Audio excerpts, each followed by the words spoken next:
আমিরুল মুমিনিন খলিফাতুল মুসলিমিন ওমর ফারুক রাদিয়াল্লাহু তাআলা আনহু আমার নবী পাক সাল্লাল্লাহু আলাইহি ওয়াসাল্লামের কাছে কলেমা পড়ে মুসলমান হয়েছেন। আমি আপনাদের কাছে আজ বেশি আলোচনা হবে হযরত ওমর রাদিয়াল্লাহু তাআলা আনহু। বলবো নাকি? জি, খেয়াল করবেন, মক্কা নগরে আমাকে এটা লিখিত দেওয়া হয়েছে ফারুক আজমের জীবনী বলার জন্য। খুব মহাব্বতে পাইলে নিরালায় গো নবী, হায় হায় পাইলে নিরালায় গো নবী, আমি দুই কদমে চুমা খাবো, দুই কদমে, আরো জোরে, দুই কদমে চুমা খাবো, চরণ ধুলি মাখবো গায়ে, পাইলে নিরা, পাইলে নিরালায়, পাইলে নিরালায় গো নবী, দয়াল নবী কত দূরে, লোহিত সাগরের তীরে, দয়াল নবী কত দূরে, লোহিত সাগরের তীরে, মদিনার ওই সোনার ঘরে, মদিনার ওই সোনার ঘরে কাঁদেন তিনি সর্বদায়, পাইলে নিরালায় গো নবী, লায়, পাইলে নিরালায় গো নবী, পাইল, আমি দুই কদমে চুমা খাবো, দুই কদমে চরণ ধুলি মাখবো গায়ে, পাইলে নিরালায় গো নবী, আব্বাল আখের আব্বালে হইয়া সৃজন, আখেরে করলেন আগমন, আব্বালে হইয়া সৃজন, আখেরে করলেন আগমন, ধন্য হলো বিশ্বভুবন, ধন্য হলো, আরো জোরে, ধন্য হলো বিশ্বভুবন, শান্তি এলো দুনিয়ায়, পাইলে নিরা, পাইলে নিরালায়, পাইলে নিরালায় গো নবী, হায় পাইলে নিরালায় গো নবী, দুই কদমে চুমা খাবো, দুই কদমে চরণ ধুলি মাখবো গায়ে, পাইলে নিরা, পাইলে নিরালায়, জোরে বলুন সুবহানাল্লাহ। যে রব ভালোবেসে আমাদেরকে এই বিরামপুরে আসার সুযোগ দিয়েছেন, সে রবের শুকরিয়া জ্ঞাপন করে চিৎকার মেরে বলি আলহামদুলিল্লাহ। পরে পরে নবী ও কওমাকা রাহমাতাল লিল আলামিন, নূরে মুজাসসাম, হাবিবে কিবরিয়া, স্বয়ং রব যার উপরে দরুদ পড়েন, ওই নবীর উপরে কোটি কোটি রহমত বৃষ্টির ন্যায় বর্ষিত হোক, জোরে বলি আল্লাহুম্মা আমিন। মদিনাতে যাবেন, আসতে মন চাইবে না। হায় কি সময় ছিল বাবা, মদিনার রসুলে পাকের নীল গম্বুজটা দেখতাম, পাঞ্জেগানা নামাজ মসজিদ নববীতে আদায় করতাম, মন চায় না মদিনা থেকে ফিরে ঘরে আসি, কিন্তু আরব সরকার তো রাখবে না, সময় মতো ফিরিয়ে দেবে। এমন কোনো ব্যক্তি নাই যে মদিনা থেকে না কান্না করে ফিরে এসেছে। যিনি এসেছেন তিনি যাওয়ার জন্য পাগল হয়ে আছেন, আর যিনি যাননি তিনি শুধু যাওয়ার জন্য ব্যতিব্যস্ত হয়ে আছেন। যুবক, বহু টাকা হয়েছে, টাকা আপনার যদি হয় আপনি জলদি করে মদিনায় যাওয়ার টিকিট কাটুন, কারণ ওই মদিনা যেখানে আমার নবী শুয়ে আছেন, জান্নাত তো মরণের পর পাওয়া যায়, আর মদিনাতে গেলে জীবদ্দশায় জান্নাত পাওয়া যায়।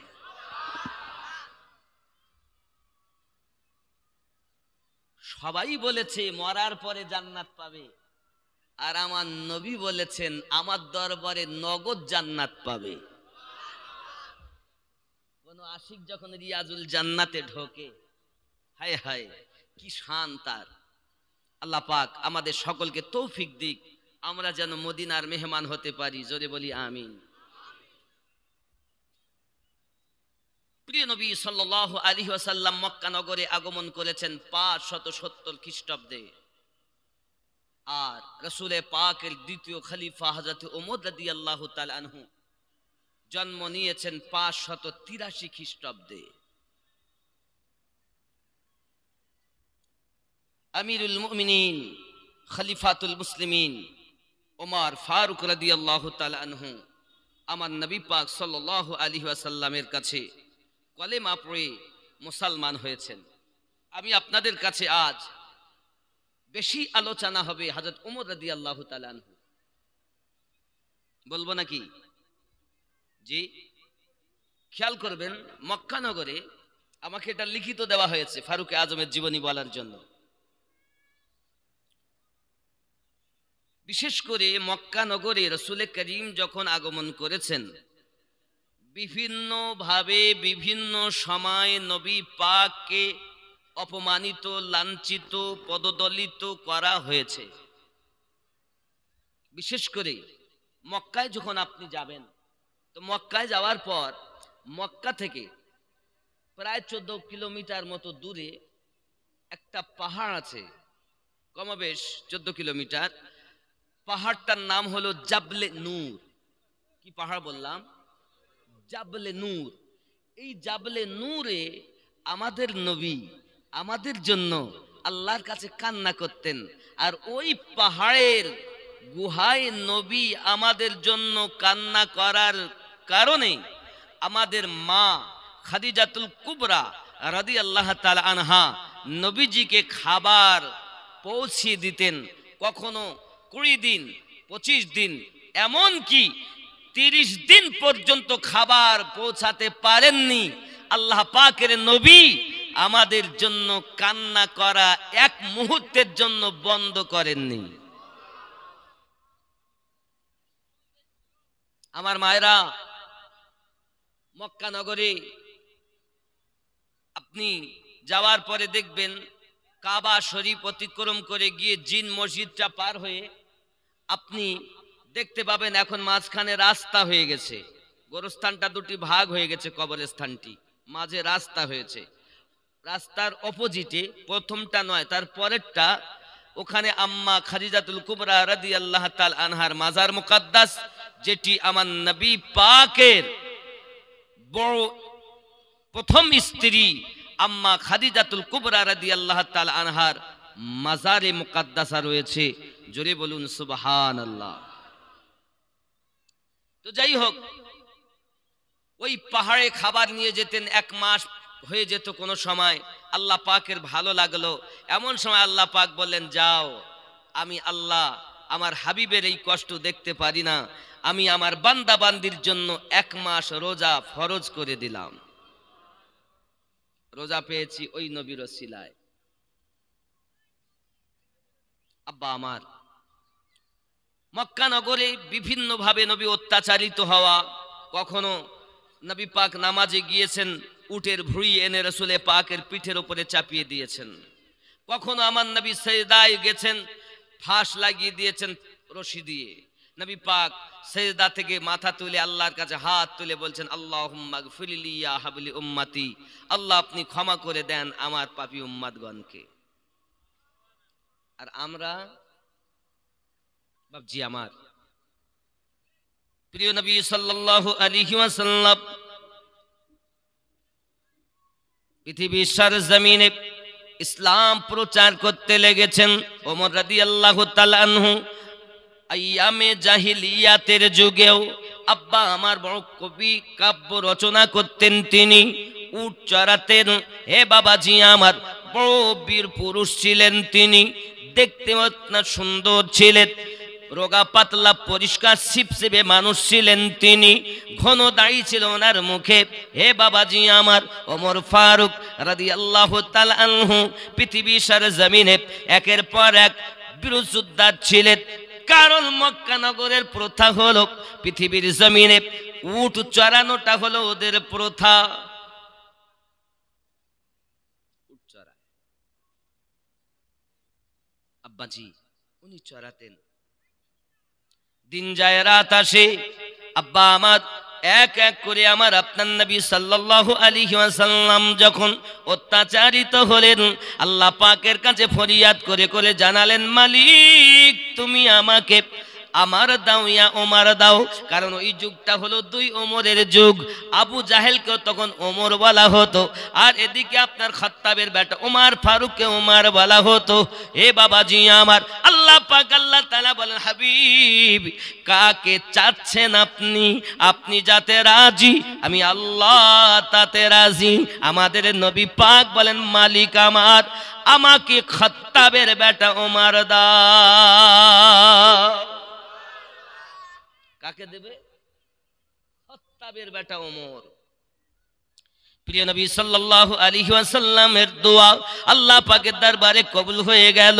এইদিকে আবু জাহেল, হে বাবাজি আমার, তার দলবলের লোককে নিয়েছে, বড় মক্কা নগরে পরামর্শ আপনার করে নিয়েছে, যে ব্যক্তি মুহাম্মদ সাল্লাল্লাহু আলাইহি ওয়াসাল্লামের গর্দান কেটে দিতে পারবে আমি আবু জাহেল তাকে 100 উট উপহার দেব। জোরে বলুন নাউযুবিল্লাহ। কটা উট দেবে? কিসের কারণে? মুহাম্মদ সাল্লাল্লাহু আলাইহি ওয়াসাল্লামের গর্দান কেটে এনে দিতে হবে। কারণ সে একটি ধর্ম প্রচার করে, ধর্মটার নাম হলো ইসলাম। আর আমরা সবাই মূর্তি পূজা করি। কারো বা নাম লাত, কারো বা নাম উজ্জা, কারো বা নাম হবল, এক এক দেবতা 360টি রাখা ওই কাবা ঘরের মধ্যে। যুবক আমার, তারা চেয়েছে প্রত্যেকেই যে আমরা যেন মুহাম্মদ সাল্লাল্লাহু আলাইহি সাল্লামকে ধ্বংস করতে পারি, আর আমাদের পৈতৃক ধর্ম যেন বজায় থাকে। টাকার লোভ, বড় লোভ। ফারুক আজম তলোয়ার নিয়ে চলছেন, আয় হায়, তলোয়ার নিয়ে আগিয়ে চলেছেন, নাঙ্গা তলোয়ার খাপ থেকে বার করে নিয়েছেন, নিয়ে বলছে, আবু জাহেল রেডি থাকো, আমি এই গায়া ইউ আয়া মুহাম্মাদের গর্দান কেটে এনে তোমার কাছে দেব, 100 উট রেডি রাখো। পারবে? हाथ में तलवार लेकर आए जब हजरत उमर, आ मेरे दामन में आ जा, कह दिया तो हो गया। जोरे बोलो, কথা বুঝতেছেন? हाथ में तलवार लेकर आए जब हजरत उमर, आ मेरे दामन में आ जा, कह दिया तो हो गया मोज़ेज़ा मेरे नबी का, कह दिया तो हो गया आपने ज़र्रे को दरिया, कह दिया तो हो गया। আমার নবীর মোজেজা, ওমর রাদিয়াল্লাহু তাআলা তলোয়ার নিয়ে আসছেন, নবী বলছেন, আ মেরে দামান মে আজা, বলে দিলেন তো হয়ে গেল। হায় হায়, কত সুন্দর কথা। মোজেজা মেরে নবী কা, কহ দিয়া তো हो गया आपने दर्रे को दरिया, कह दिया तो हो गया। सुबहानाल्लाह बोलूं। যুবক হযরত ওমর রাদিয়াল্লাহু তাআলা রাস্তা দিয়ে চলে যাচ্ছেন, নাঈম বলে একজন, সে আপনার ওমরকে নাঙ্গা তলোয়ার নিয়ে হাঁটতে দেখে বলছে, ওমর তুমি কেন তলোয়ার নিয়ে যাও? বলে, আমি যাই মুহাম্মাদের গর্দান কেটে নেব। নাঈম দেখতেছে ওমর তো বড় জালালি লোক, রাগান্বিত মানুষ। এই ব্যক্তি বড় রাজনীতিবিদ ব্যক্তি, বড় সিয়াসি ব্যক্তি, কখনো যে কথা বলে সত্যিই বলে। ওয়াদা যখন করেছে গর্দান কাটবে তো কাটবেই। সঙ্গে সঙ্গে বলছে, ওগো ওমর, আগে ঘর সামলাও, তারপরে পর সামলিও। কারণ কি, মনে হয় যেন তুমি কলেমা পড়ে মুসলমান হয়ে গেছো, আমাদের ধর্ম তুমি ত্যাগ করে দিয়েছো, মুহাম্মাদের জাদু বুঝি তোমার উপরে চলে গিয়েছে। ডাক দিয়ে বলছে, ওগো ওমর, এত লাভ লাফালাফি করে লাভ নাই। তুমি মনে করছো আমার উপরে জাদু চলেছে, আমার ঘরে কেন, তোমার ঘরও মুহাম্মাদের জাদু চলেছে। চলে বলুন সুবহান। কি বলতে চাচ্ছ নাই? ওগো ওমর, তোমার দুলাভাই, তোমার নিজের বোন, তারা কলেমা পড়ে মুসলমান হয়েছে, তুমি কি জানো?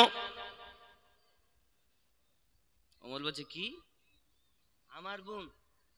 আমার বোনাই কলেমা পড়েছে? তাহলে হ্যাঁ, এখানে উর্দু কবি বলছে, चले कत्ल को मर कहा किसी ने रोक कर कहा, चले हो और किधर मिजाज है कि अर्श पर, जरा बहित किलो खबर फिदा है वो रसूल पर, वो कह रही है हर घड़ी नबी नबी नबी नबी नबी नबी नबी नबी नबी नबी नबी नबी।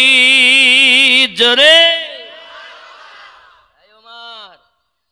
তোমার বোন নবী নবী করে, দুলাভাই করে, আর তুমি বলছো আমি নাকি? জাদু শুধু আমার উপরে চলে যায়? তোমার ঘরেও? আচ্ছা, আমার নবী কি জাদু করে? নবী কি জাদুকর? নবী হলেন অন্তরের রোগের ডাক্তার। অনেকে বলেন নবী আমার তলোয়ার দিয়ে ইসলাম প্রচার করেছেন। আমি বলি তুমি সত্য কথা বলেছ, তবে তুমি যে তলোয়ারের কথা বলছো ওটা নয়, আমার নবী দিয়েছেন প্রেমের তলোয়ার। মানুষকে টাকা দিয়ে পয়সা দিয়ে রাগ করে যা জয় না করা যায়, প্রেম দিয়ে পৃথিবী জয় করা যায়। ঠিক কিনা বলেন? ঠিক কিনা বলুন? প্রেম দরকার, প্রেম। আমরা প্রেম করতে জানি না, প্রেমিকের দাবিদার। যুবক আমার ফারুক আজম রাদিয়াল্লাহু তাআলা কথাটি শুনে বাঘের মতো গর্জন করছে। ওগো মা, তুমি যদি বিশ্বাস না করো তাহলে মুহাম্মদ সাল্লাল্লাহু আলাইহি ওয়াসাল্লামের দরবারে যাওয়া বাদ দিয়ে তুমি আগে তোমার দুলাভাই, তোমার বোনের খবর নিয়ে দেখো, তারা পৃথিবীর জমিনে ওই রাসূলের পাকের প্রতি কলেমা পড়ে একটি ধর্ম ইসলাম গ্রহণ করে নিয়েছে। যদি বলুন না সুবহানাল্লাহ। আব্বাজি আমার ওমর রাদিয়াল্লাহু তাআলা আনহু বলে, তাই যদি হয় তাহলে আমি আব্দুল্লাহ ভাই, আমার আমার বোনকে, আমার দুলা ভাইকে আজ তাকে উপযুক্ত শাস্তি দেওয়া হবে। আমার জওয়ান যুবকেরা ফারুক আজম রাদিয়াল্লাহু তাআলা আনহু খাপের ভিতরে তলোয়ারকে বললেন, ওই তলোয়ারখানাকে আপনার কিনা বাহির অবস্থাতেই দরজার সম্মুখে গিয়ে দাঁড়িয়েছেন, আর ওমর ফারুকের কানে আল্লাহর কোরআন তেলাওয়াতের আওয়াজ আসতেছে। হে যুবকরা, আমাদের ঘরে মালিকের কালাম তেলাওয়াত হয় না, আমাদের ঘরে তো সিরিয়াল তেলাওয়াত হয়, আমাদের ঘরে তো সিনেমা তেলাওয়াত হয়, আমাদের ঘরে তো গান সিনেমা তেলাওয়াত হয়, কিন্তু আমাদের ঘরে আল্লাহর কোরআন তেলাওয়াত হয় না। মাঝে মাঝে গালিও তেলাওয়াত হয়। গালি গালি হয় না? সিরিয়াল, সিনেমা, ফেসবুক চালিয়ে শেষ, ঘুম আসতেছে, ঘুম, মোবাইল পড়ে গেছে আবার তুলে। এরকম আছে না? রাতের বেলা আল্লাহর বান্দা 2 রাকাত নামাজ পড়তে কষ্ট হয়, কিন্তু মোবাইল চালাতে কষ্ট। चले उमर बहन के घर गजब में सोचो सोचो कर उड़ाएंगे हम उनका सर जो है नबी के दीन पर। सुना है जब कुरान को खुदा के उस बयान को, खुदा के उस बयान को सुना है जब कुरान को, खुदा के उस बयान को उमर ने भी कहा यही नबी नबी नबी नबी नबी नबी नबी नबी नबी नबी नबी नबी।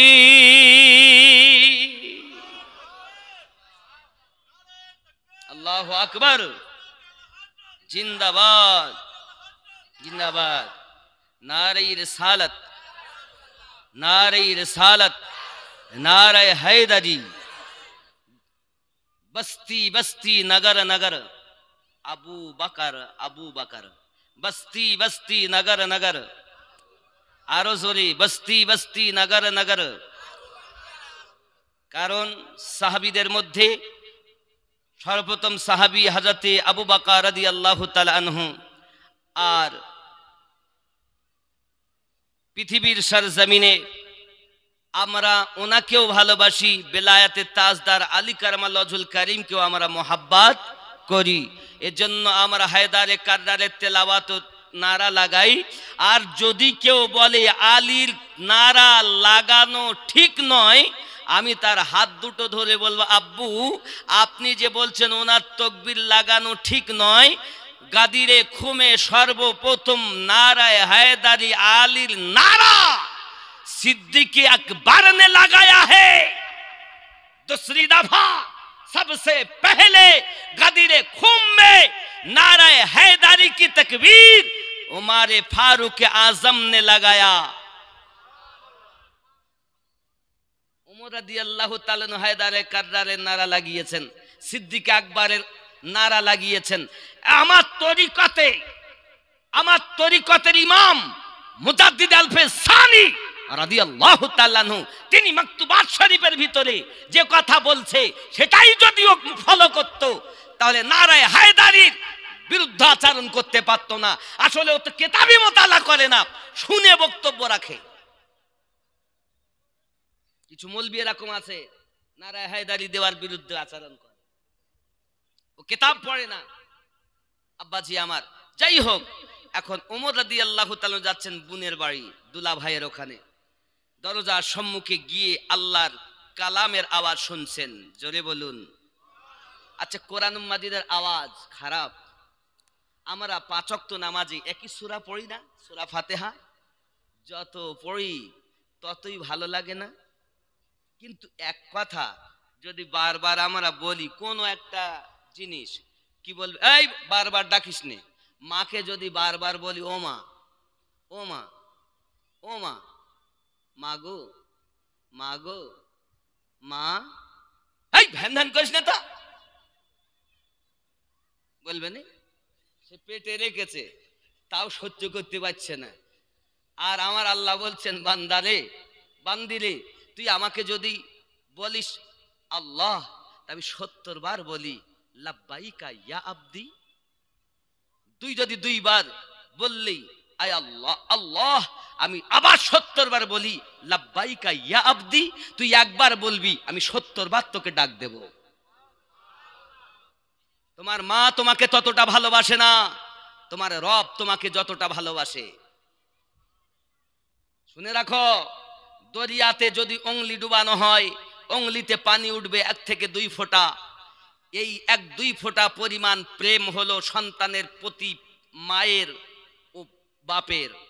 আর অতল সমুদ্রে যত পানি, এতটা প্রেম হলো বান্দা বান্দির উপরে মহান আল্লাহর। তার দয়াতে চলি, তার দয়াতে বলি, তার কৃপা আছেই বলে সুদ খাওয়ার পরও আল্লাহ আমাদেরকে ঠিকঠাক রেখেছেন, মিথ্যা বলার পরও আল্লাহ ঠিকঠাক রেখেছেন, আমরা চুরি করার পরও আল্লাহ ঠিকঠাক রেখেছেন, মা বাপের নাফরমানি করার পরও আল্লাহ ঠিকভাবে আমাদেরকে রেখেছেন। এ কার দয়া? ঠিক না? রাগ করছেন আমার উপরে? বাস্তব এটাই। আব্বাজি আমার, সোনা মানিকেরা, ওমর রাদিয়াল্লাহু তাআলা আনহু কোরআন মাজিদের আওয়াজ শুনেছেন। ও যুবকেরা, ও আমার বাবাজিরা, ও আমার মায়েরা, আল্লাহ পাকের কোরআন মাজিদ তেলাওয়াত করুন। এই যুবকেরা, বিরামপুরের জওয়ানেরা, আমি আপনাদেরকে বলবো আল্লাহ পাকের কোরআন মাজিদ তেলাওয়াত করার শিক্ষা গ্রহণ করুন।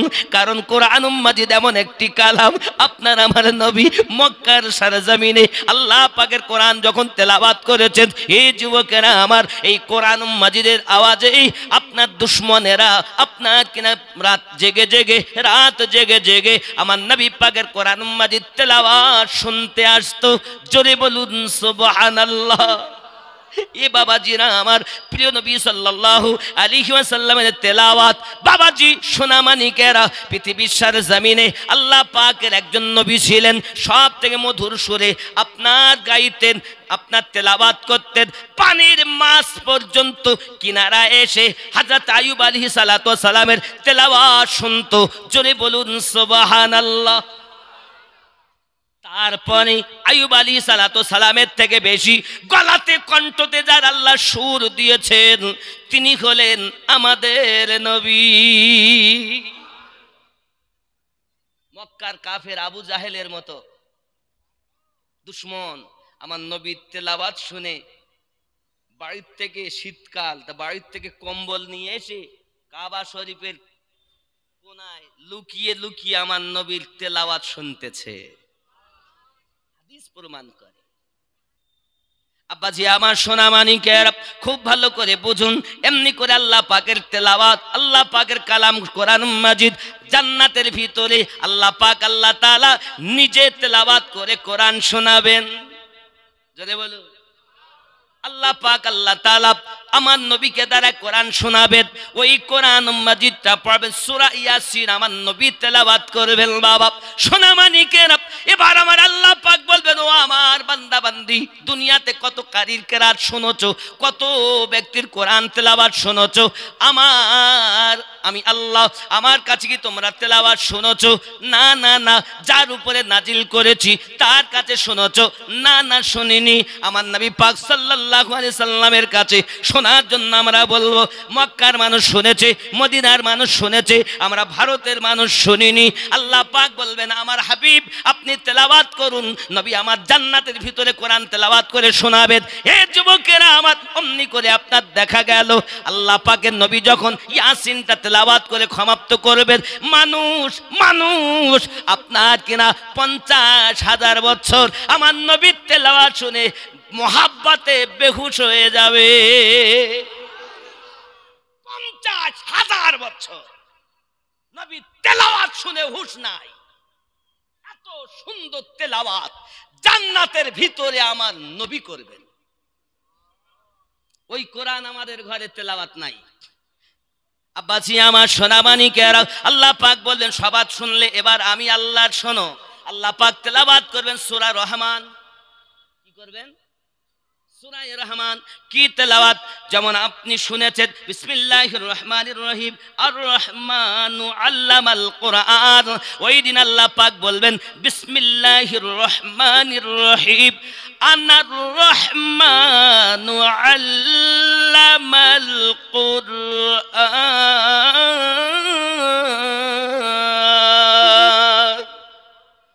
আনার রহমান, আমরা বলি আর রহমান, আর ওই দিন আল্লাহ পাক বলবেন আনার রহমান, আমি আল্লাহ নিজে রহমান। জোরে বলুন। আল্লাহ পাকের তেলাওয়াত শুনবে সব জান্নাতবাসী।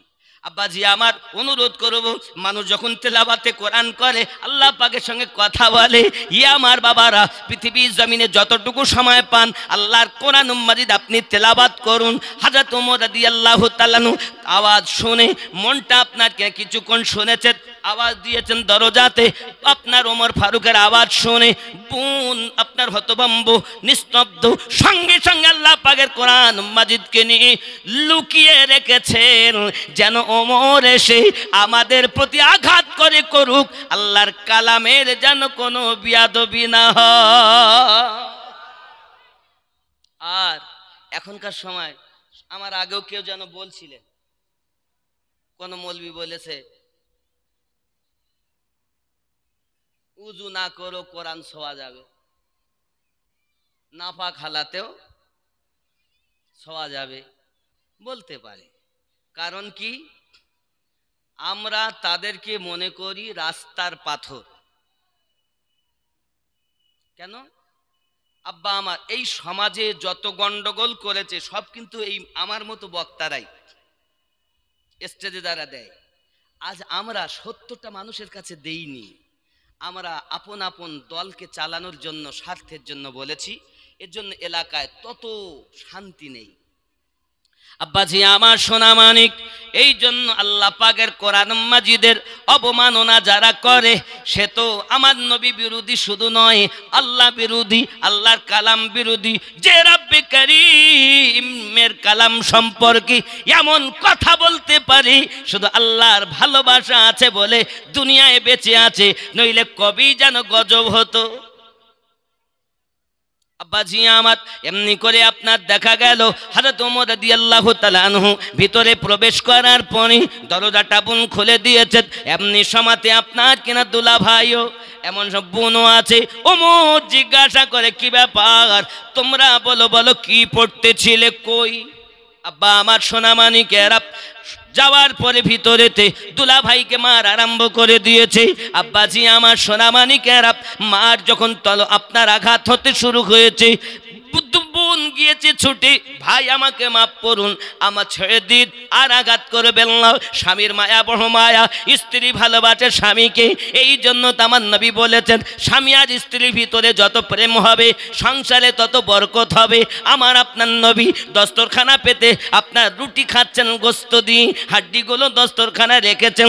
হাড্ডিগুলো রাখার পরে আম্মা আয়েশা রাদিয়াল্লাহু তাআলা আনহা হাড্ডি নিয়ে গালে চুষতে আরম্ভ করেছেন। নবী আমার বলতেছে আয়েশা তুমি তো গোস্ত খেতে পারতে, হাড্ডি কেন চুষতেছো? আম্মা আয়েশা রাদিয়াল্লাহু তাআলা না বলছেন দরুদি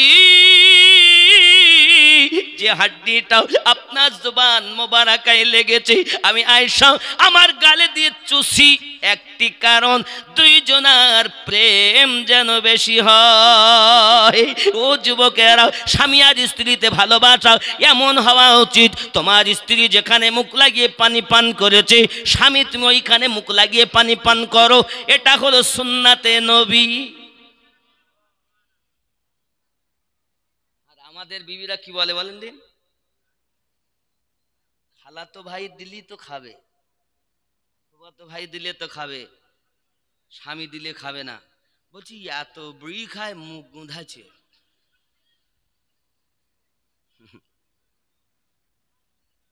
বাবা এবার আমি যখন বিড়ি খাওয়ার কথা বলি তখন ওরা বলবে তোমরা তো পান খেয়েছো, জর্দা দিয়ে গুল ঘষছো। আমি এতদিন গুল ঘষতাম, আমু 5-6 মাস হয়েছে গুল ঘষা বন্ধ করে দিয়েছি, পান খাওয়া বন্ধ করে দিতে, তামাক জর্দা বর্দা কিছু খাইনি। যদিও একটু মনে করি একটু হালকা পান সুপারি দিয়ে চিবাই কখনো, তবু সে নেশা জাতীয় নয়। এই জন্য অনুরোধ করব বিড়ি থেকে দূরে আসুন, গুল থেকে দূরে আসুন, জর্দা থেকে দূরে আসুন, তাম্বাক জাতীয় জিনিস থেকে দূরে সরুন। এতদিন বলিনি কেন, আমি ব্যবহার করতাম। রাগ করছেন? বলছি তা মুখ গুনাচ্ছে তো কেমন করে খাবো? সত্যি তো তাই, এত তেরেঙ্গা খায়। খাবেন না বাপ, দূরে আসুন, ওখান থেকে ফিরুন। কারণ আপনার তো ওজিফা করতে করতে সময় নাই, তো মুখ চিবাবেন কখন?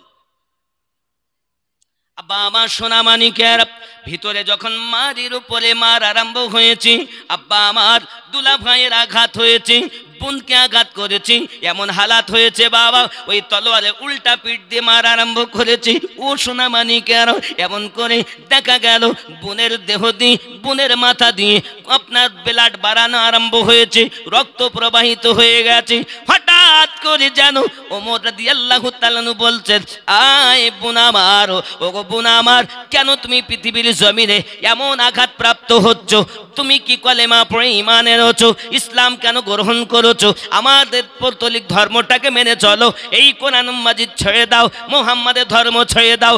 বোন বলেছিলেন ওমর যে মায়ের দুধ পান করেছে, বোন সেই মায়ের দুধ পান করেছে। ওমরের দেহেতে যার রক্ত, বোনের দেহতে তার রক্ত। ডাক দিয়ে বলতেছেন ওগো ভাই জেনে রাখেন, আপনি আমাকে মারতে মারতে যদি মেরে ফেলে দেন তবু আমি মরতে রাজি। ঈমান থেকে চুল পরিমাণ সত্যের পারবো না। ও যুবকেরা, এ কথা যখন বোন বলে দিয়েছে সঙ্গে সঙ্গে ওমরের মনটা যেন পরিবর্তন হয়ে গেল। বোন আমার, এত যখন তুমি ওয়াদা করেছো ইসলাম থেকে সরবে না, তবে আমাকে একবার বলো কি পড়ছিলে তুমি ঘরে, কোথায় রেখেছো, কোথায় সেইটা বলো। সঙ্গে সঙ্গে বোন বলছে ভাই ওইটা যদি আপনি দেখতে চান শুনতে চান তাহলে আপনাকে উযু বানাতে হবে, পবিত্র হতে হবে, নাপাক হালাতে সেটা স্পর্শ করা যাবে না। ওমর ফারুক বলেন বোন আমি তো উযু বুঝি না, পবিত্র বুঝি না, কিভাবে করতে হবে আমাকে বলে দাও, আমি করতে রাজি। কেন হবে না? ওই দিকে তো আমার নবীর দোয়া আল্লাহর দরবারে কবুল। ডাক দিচ্ছেন, ঠিক আছে ভাই আসুন আপনাকে উযু করা শিক্ষা দেই। বাবাজি আমার বোন এবং দুলা ভাই মিলে উযু করা শিখিয়ে দিলেন, উযু বানিয়ে নিলেন। নেওয়ার পরে আপনার কোরআন মাজিদ এনে আপনার তেলাওয়াত শুরু করেছেন। বিসমিল্লাহির রহমানির রহিম। তাহা মা أنزلنا عليك القرآن لتشقى إلا تذكرة لمن يخشى تنزيلا ممن خلق الأرض والسماوات العلى الرحمن على العرش له ما في السماوات وما في الأرض وما بينهما وما تحت الثرى جربلون তেলাওয়াত করেন বোন।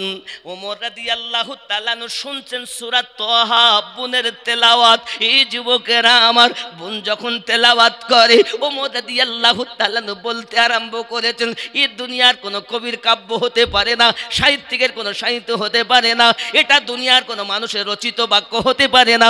এত সুন্দর বাক্য, এত সুন্দর কালাম আমি জীবনে কখনো শুনিনি। মনে হচ্ছে যেন এটা আসমানি ভাষা, এটা যেন আসমানি কথা। জীবনে আমি ওমর কখনো শুনিনি। ও আমার বোন, ও আমার দুলা ভাই, আমাকে ওই নবীর কাছে লইয়া চলো যার কাছে এত সুন্দর কথা শিক্ষা করা যায়। জোরে বলুন সুবহান। ওমর রাদিয়াল্লাহু তাআলা আনহু এবার আপনার কিনা বলতে চেয়েছেন আমি যেতে চাই, তার কাছে কলেমা পড়ে মুসলমান হতে চাই। বাবাজি আমার, আমার বোনেরা, আমার মায়েরা, আমার খালারা, আপনাদেরকে অনুরোধ করব, আমার বোন অর্থের লোভ ছিল না, বাবাজি আমার জাহান্নামের ভয় ছিল, এক রাসূলের প্রেম অন্তরে গাথা ছিল। এত প্রেম করেছেন নবীজিকে, আঘাতের পরেও ইসলাম ছাড়েনি। তার নাম ওমর রাদিয়াল্লাহু তাআলা বোন ফাতিমা। জোরে বলুন সুবহান। মায়েরা কোথায় আছেন? কোরআন তেলাওয়াত করুন, কিন্তু আস্তে, কিন্তু ঝগড়া করবে জোরে, কাজ্জা করবে। আমি দেখেছি চোখে ডাকা একটা কাজ্জা বলবো, ওই দিকে থাকে এরকম করে,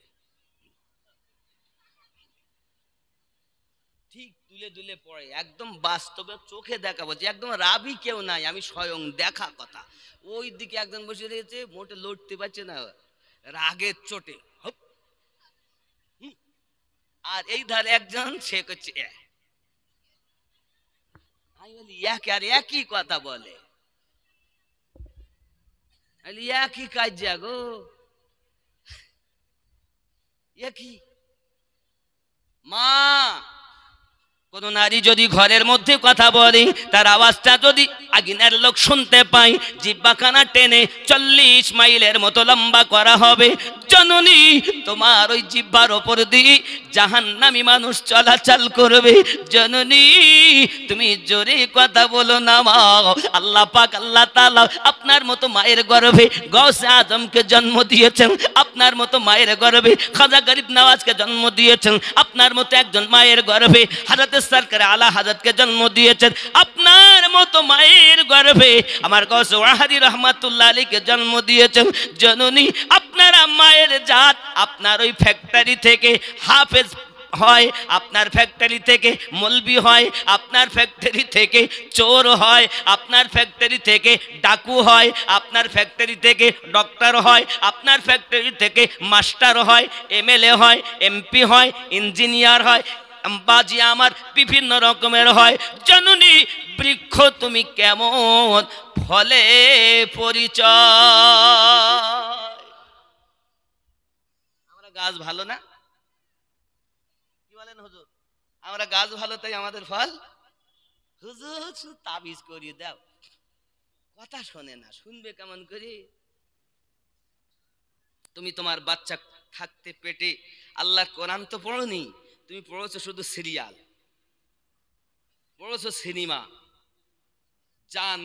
যা করলে আল্লাহ নারাজ হবে, নবী নারাজ হবে, সেই কাজ করেছো, তা তোমার তো হবেই। এর জন্য হাত ধরে বলবো, পায়ে ধরে বলবো, মা জোরে কথা বলো না, তোমাদের আওয়াজটাও পর্দা, খুব সাবধান। আর গহেনা গহেনা টিকলি যেন কপালে দিও না মা, টিকলি আর গহেনার আওয়াজ যেন দিও না, চুড়ি অলংকারের আওয়াজ মায়েদের হবে না, হাতে নখ রাখবে না, নাখুন লম্বা রাখবে না। তাহলে কি হবে? কাল হাসরের মাঠে আম্মা জান ফাতেমাতু জোহরা রাদিয়াল্লাহু তাআলা আনহার দামানের ছায়া তলে ছায়া পেয়ে যাবে। কথা বুঝতে পারেননি? রাগ করলেন?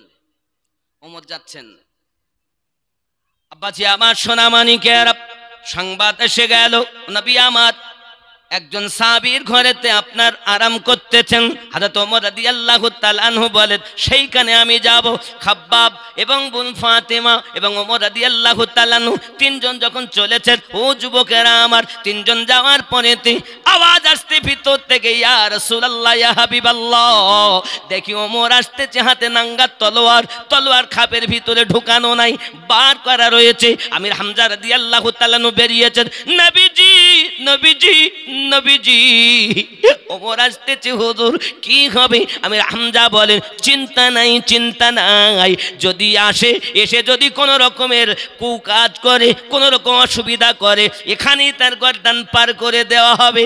আর আমার নবী বলছেন, চিন্তা করো না, ওমরকে আসতে দাও।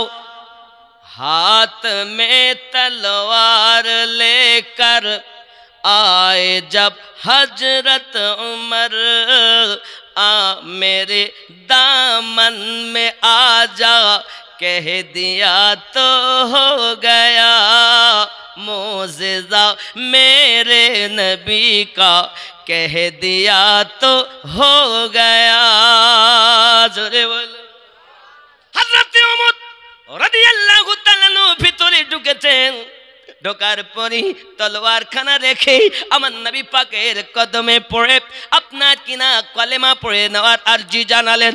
দরুদি, আমি মাথা কাটতে এসেছি, আজ আর মাথা কাটবো না, এখন আমি মাথা আপনার কদমে কাটিয়ে দিতে এসেছি। হুজুর, হয় আপনি আপনন বানায়া নেন, নইলে আপনি ফিরিয়ে দেন, আপনার ব্যাপার। যুবকেরা আমার, এক হয় মুরিদ আর এক হয় মুরাদ। আমার ওমর ফারুক রাদিয়াল্লাহু তাআলা আনহু আমার নবী পাকের মুরাদ। মুরিদ যে ইচ্ছা করে যায়, আর মুরাদ পীর যাকে ডেকে নেয়। ওমর ফারুককে আমার নবী আল্লাহ পাকের কাছে চেয়ে নিয়েছেন। যুবকের নবী পাকের কদমে পড়েছেন, হলেন ওমর রাদিয়াল্লাহু তাআলা আনহু। আমার নবী পাকের কাছে কলেমা পড়লেন, নবী আমার তাকে সিনাতে ঠাই দিলেন, মুসাফা করলেন, আর আপনার কিনা বললেন ওমর কলেমা যখন পড়ে নিয়েছি সঙ্গে সঙ্গে তাকবীরের ধ্বনি পড়ে গেল। নারে তাকবীর, নারে তাকবীর, নারে রিসালাত, ইসলাম, ইসলাম। যুবকরা আমার কয়েকজন মুসলিমের সাহাবী রাসূল তাকবীর দিলেন যখন, আব্বা আমার নবী আমার সঙ্গে সঙ্গে আপনার বলেন ওমর তুমি কলেমা যখন পড়ছো ওমর, তাহলে এখন আমি একটু অপেক্ষা করে নামাজ আদায় করে নেই। ওমর রাদিয়াল্লাহু তাআলা বলেন দরদি আমরা যদি সত্য হই তাহলে আর দেরি কেন হুজুর, আজ মক্কায় খানায় কাবার চবুতরেতে যাইয়া আল্লাহর কোরআন তেলাওয়াত হবে, মক্কার খানায় কাবার চবুতরে যাইয়া আল্লাহর ইবাদত নামাজ হবে, আর লুকিয়ে লুকিয়ে নয় প্রকাশ্য হবে। মরা ইসলামে জীবন এসে গেল, নামাজ হবে প্রকাশ্য, প্রচার হবে প্রকাশ্য। সুবহানাল্লাহ। কি নাম, রাগ হচ্ছে নাকি? আমার জন্য বাবা, আমার জন্য দেখছেন, আমি এখানে আছেন, পরে হবে, পয়সার জন্য চিন্তা ভাবনা নেই। আমি আপনাদের বলবো বাবা, এই জালসা ঈদগাহ, তো ঈদগাহের জন্য তো জালসা, পারলে ঈদগাহের জন্য দান করবেন। এমন কোন মার্দে মুজাহিদ আছে আমি তার কাছে 30,000 টাকা নেব, আমি মুসাফির দোয়া করব যেন আল্লাহ আমার নবীর রওজা তার জীবনে নসিব করার তৌফিক দান করে।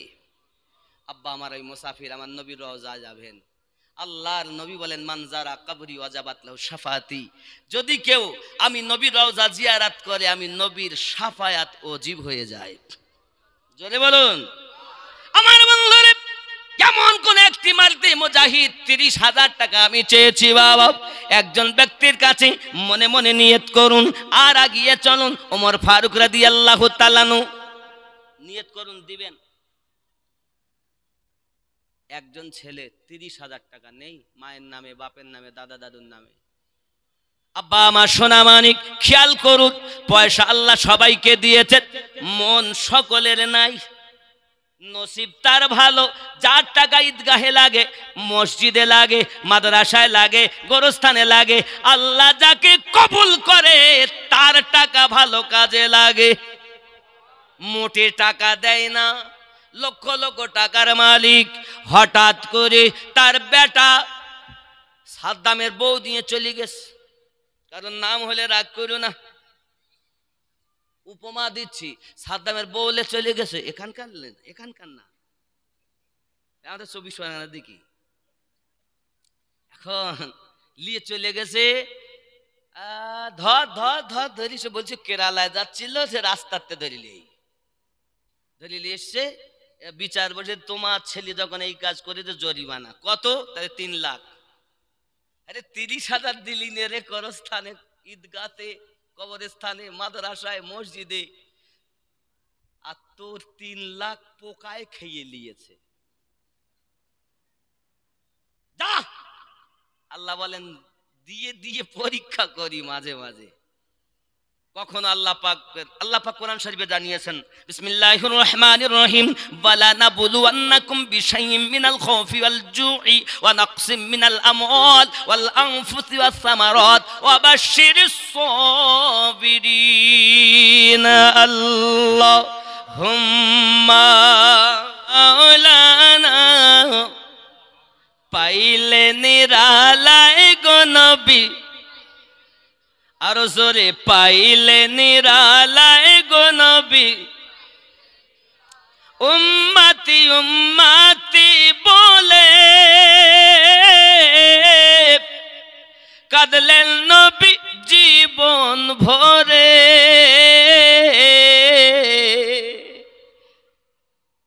উম্মতি উম্মতি বলে কাঁদলেন নবী জীবন ভরে,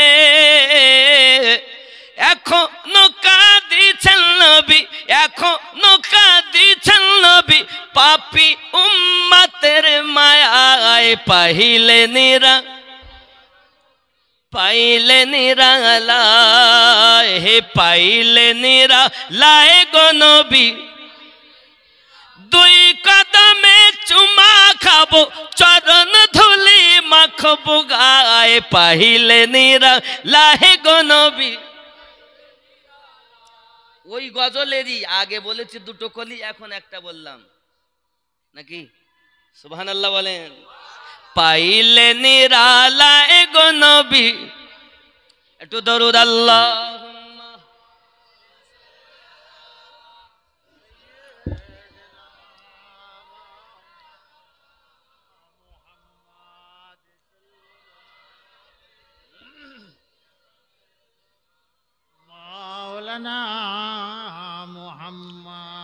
কাদি আমি বাংলায় বসে দাও গো দেখা স্বপ্নে এসে।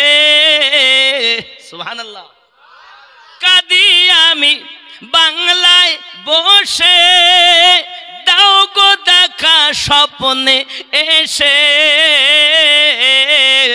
কাদি একা বসে বসে আপনাকে দেখার আশায় পাইলে নিরালায় গো নবী নিরালায় পাইলে নিরালায় গো নবী। আমি দুই কদমে চুমা খাবো দুই কদমে চুমু খাবো চরণ ধুলি মাখবো গায়ে পাইলে নিরালায় গো নবী। জোরে বলুন না ইয়া রাসূলুল্লাহ। নবীকে চান? বাংলায় বসে কাঁদি নবীকে যদি একবার পাইতাম মনের আশা মিটাইয়া নিতাম। কেউ যদি কাউকে ভালোবাসে না চায় যে তার থেকে একটু নিরালা নির্জনতায় যাব। সাদা রুমালটা কোন দিক দিলা? ও আমার আছে এর ভিতরে ঢুকে দেখেছেন এক্ষুনি খুঁজে পাচ্ছি না পরে কি হবে। আপনার নবী সাল্লাল্লাহু আলাইহি ওয়াসাল্লাম মক্কা নগরী আপনার কেন ওমর রাদিয়াল্লাহু তাআলাকে ডাক দিয়ে বলেন, ওমর এই নামাজের জন্য আমি নবী কত মার খেয়েছি। ওগো ওমর তুমি জানো না আমি ঘরের ভিতরে থাকতে পারতাম না। আমার ঘরে দরজার কাছে যাইয়া নোংরাগুলো আবর্জনা এনে আমার ঘরের দরজার বাইরে রাখতো যেন জীবিত মানুষ এই ঘরে বসবাস না করতে পারে। ওমর আমি নিজ হাতে ওই ময়লাগুলো পরিষ্কার করে দিয়েছি এই ইসলাম প্রচার করার জন্য। ওগো ওমর তুমি জানো না আমার পিঠের উপরে এসে উটের পচা ভুঁড়িগুলো আপনার কিনা রেখে দিয়েছি। আমি নবী মাথা উঠাতে পারি না।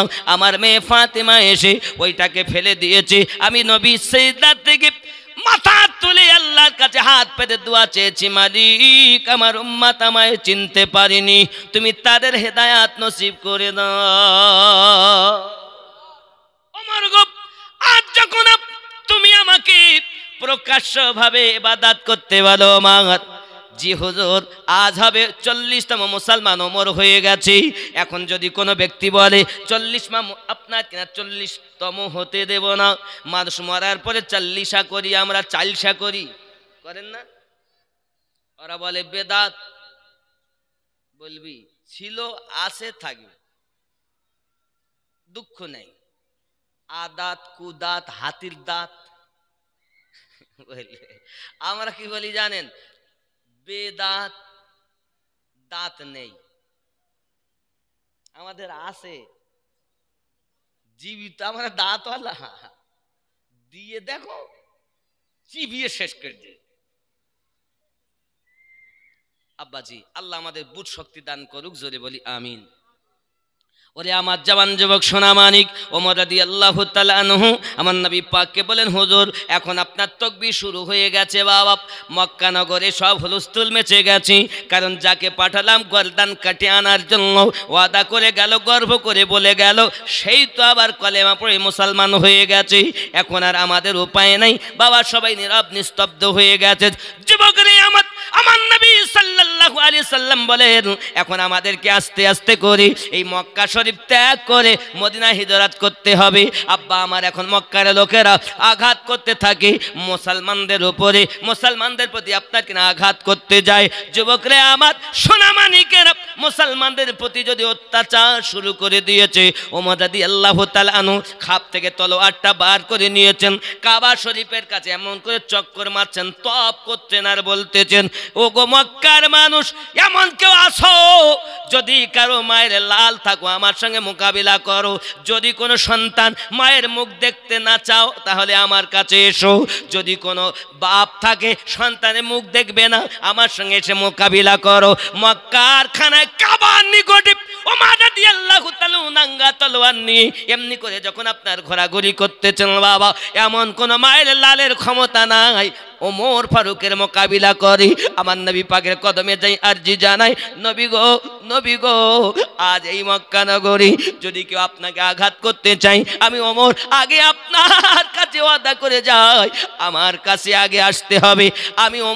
আমি ওমর এমন কোনো ব্যক্তি নাই, মায়ের লাল নাই যে মোকাবিলা করি, আগে আমার সঙ্গে তারপরে আপনার কাছে যাবে। চিৎকার মেরে মক্কার মানুষ আপনার কিনা তাকবীর লাগায়।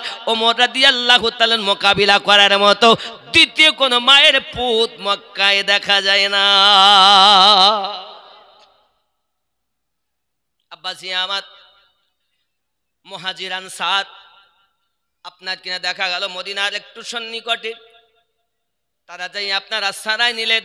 ওমর রাদিয়াল্লাহু তাআলা আনহু বাবাজি আমার রাসূল কারীম সাল্লাল্লাহু আলাইহি সাল্লাম এখন আপনার কিনা ভ্রাতৃত্ব বজায় রাখার জন্য সকলের আপনার একে অপরের সঙ্গে আপনার বন্ধুত্ব করে দিচ্ছেন। যুবকেরা আমার, কেউ মা ছেড়ে দিয়েছে, বাপ ছেড়ে দিয়েছে, এসে নবী পাকের কাছে কলেমা পড়ে নিয়েছে।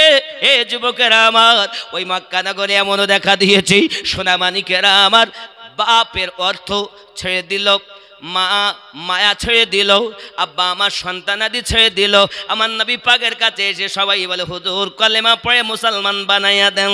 আস্তে আস্তে আস্তে আস্তে মদিনাতুল মুনাওয়ারাতে এইরূপ ভাবে আপনার কিনা ঘর বাড়ি ছেড়ে দেনেওয়ালা 70 জনের মতো আপনার কিনা সাহাবী ছিলেন। আজ আপনি মদিনায় চলে যাবেন বাবা, আসহাবে সুফফা একটা বারান্দা আপনি দেখতে পাবেন।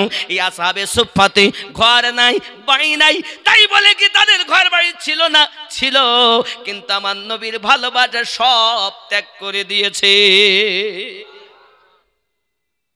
যুবকরা, হাদিস শরীফে সহিহ বুখারীর কিতাবুল ঈমানের 15 নম্বর হাদিসে আমার নবী পাক নিজ জবানে ঘোষণা দিয়েছেন, লা ইউমিনু আহাদুকুম হাত্তা আকুনা আহাব্বা ইলাইহি মিন ওয়ালিদিহি ওয়া ওয়ালাদিহি ওয়ান নাসি আজমাইন।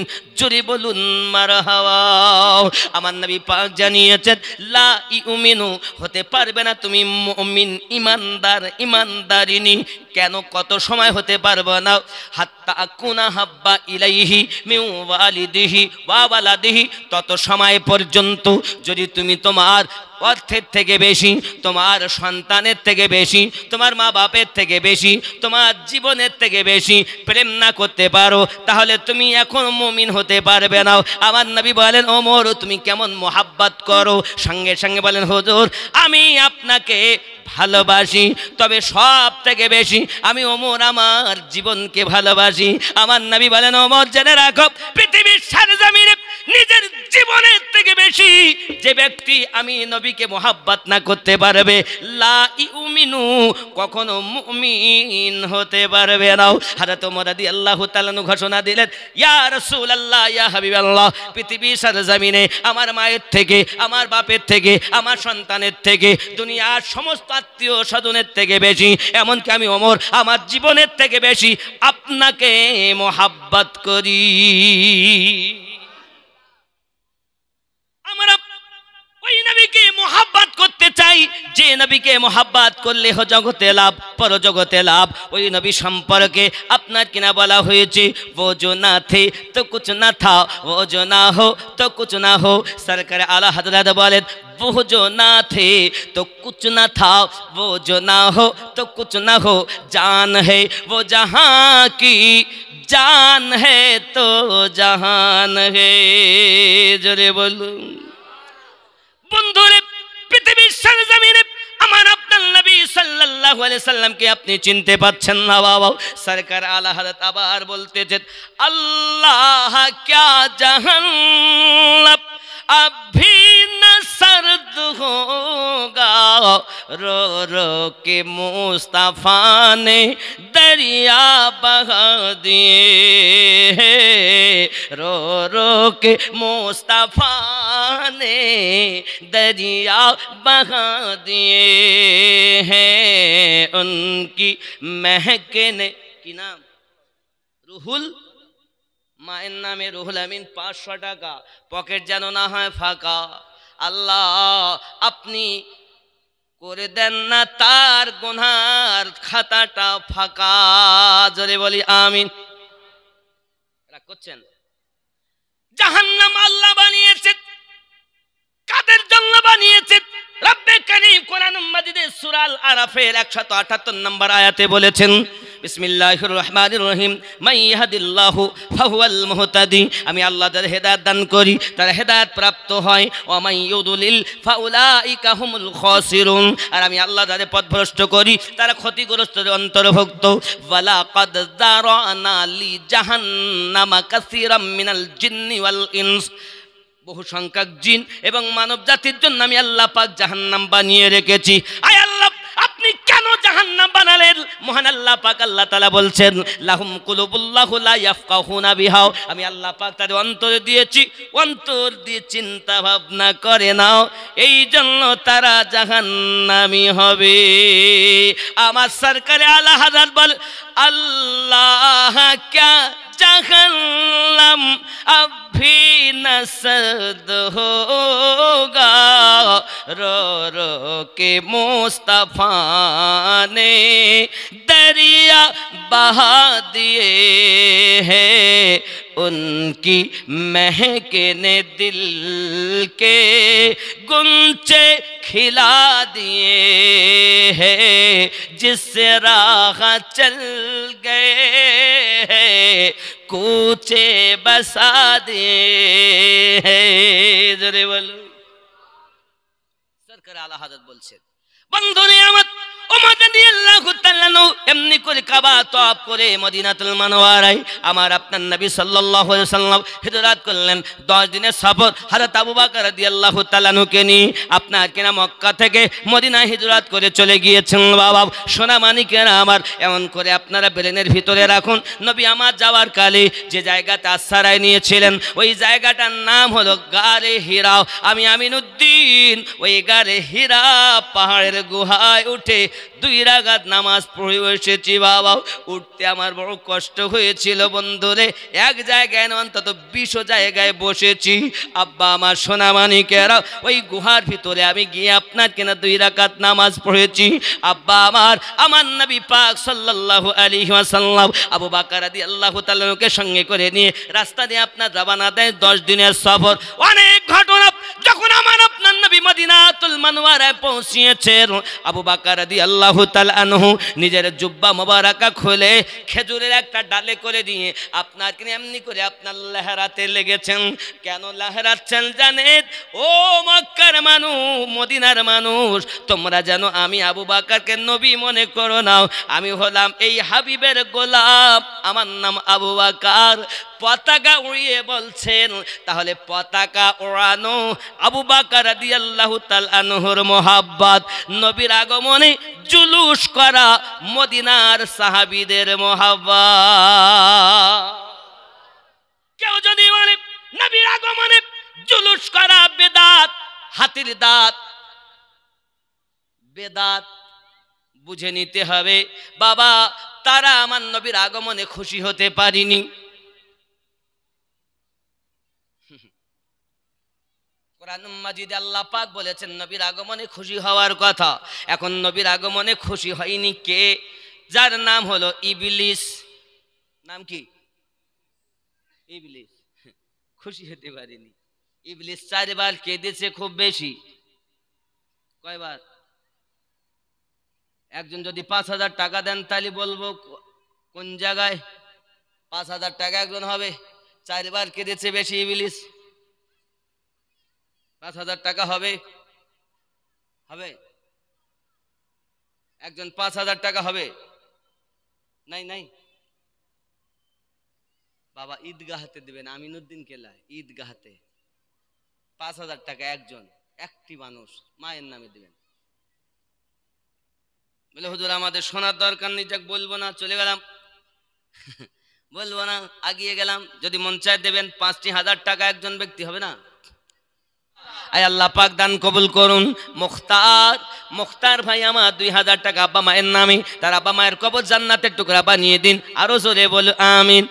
मुख्तार कायनात सा दाता कोई नहीं। सुभान अल्लाह वाले मुख्तार भाई এজন্য বলছি, मुख्तार कायनात सा दाता कोई नहीं, यानी मेरे रसूल पाक जैसा कोई नहीं।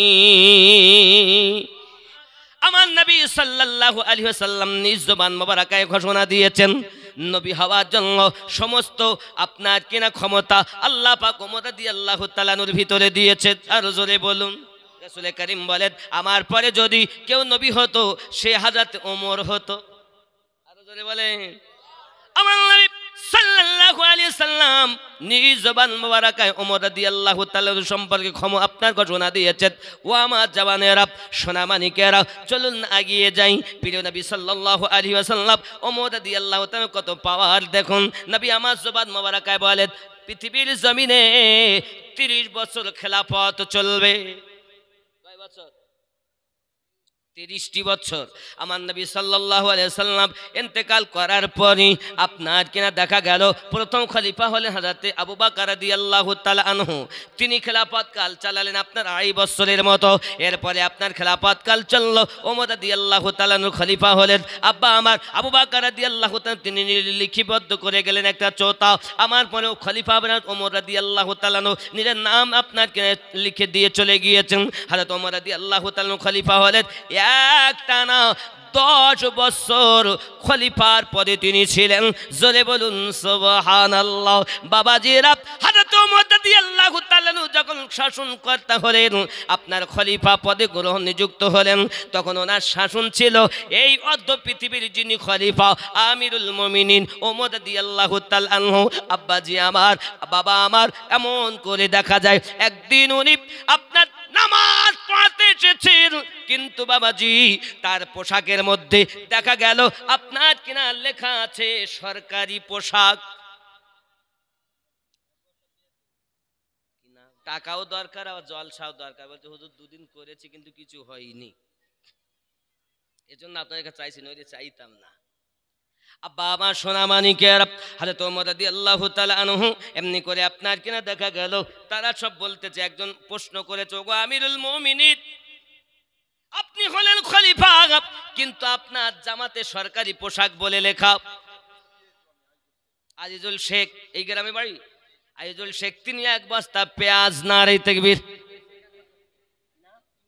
তুহিন শেখ 1 বস্তা পেঁয়াজ, নারে তাকবীর, নারে রিসালাত। 3 বস্তা পেঁয়াজ হইল, পেঁয়াজের দাম কত? 15 টাকা নাকি কেজি? এখন 15 টাকা কেজি। আমি তো কিনে লেছি, কালকে বাজারে কিনেছি আমাদের ওদিকে 30 টাকা কেজি।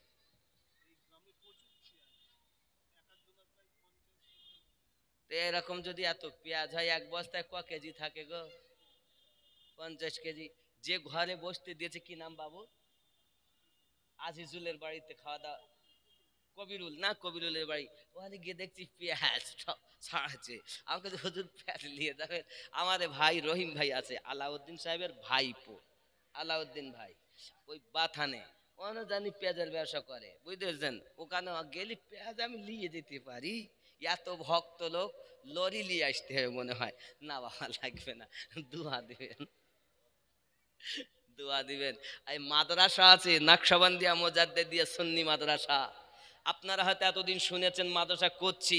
মাদ্রাসা 3 মাস চালার পর রোজা ছুটি দিয়েছিলাম। 13 তারিখ থেকে আবার ভর্তি হবে। 19 শাওয়াল, আরবি 19 তারিখ থেকে আবার মাদ্রাসা চালু হবে। দোয়া করবেন। দোয়া করবেন তো?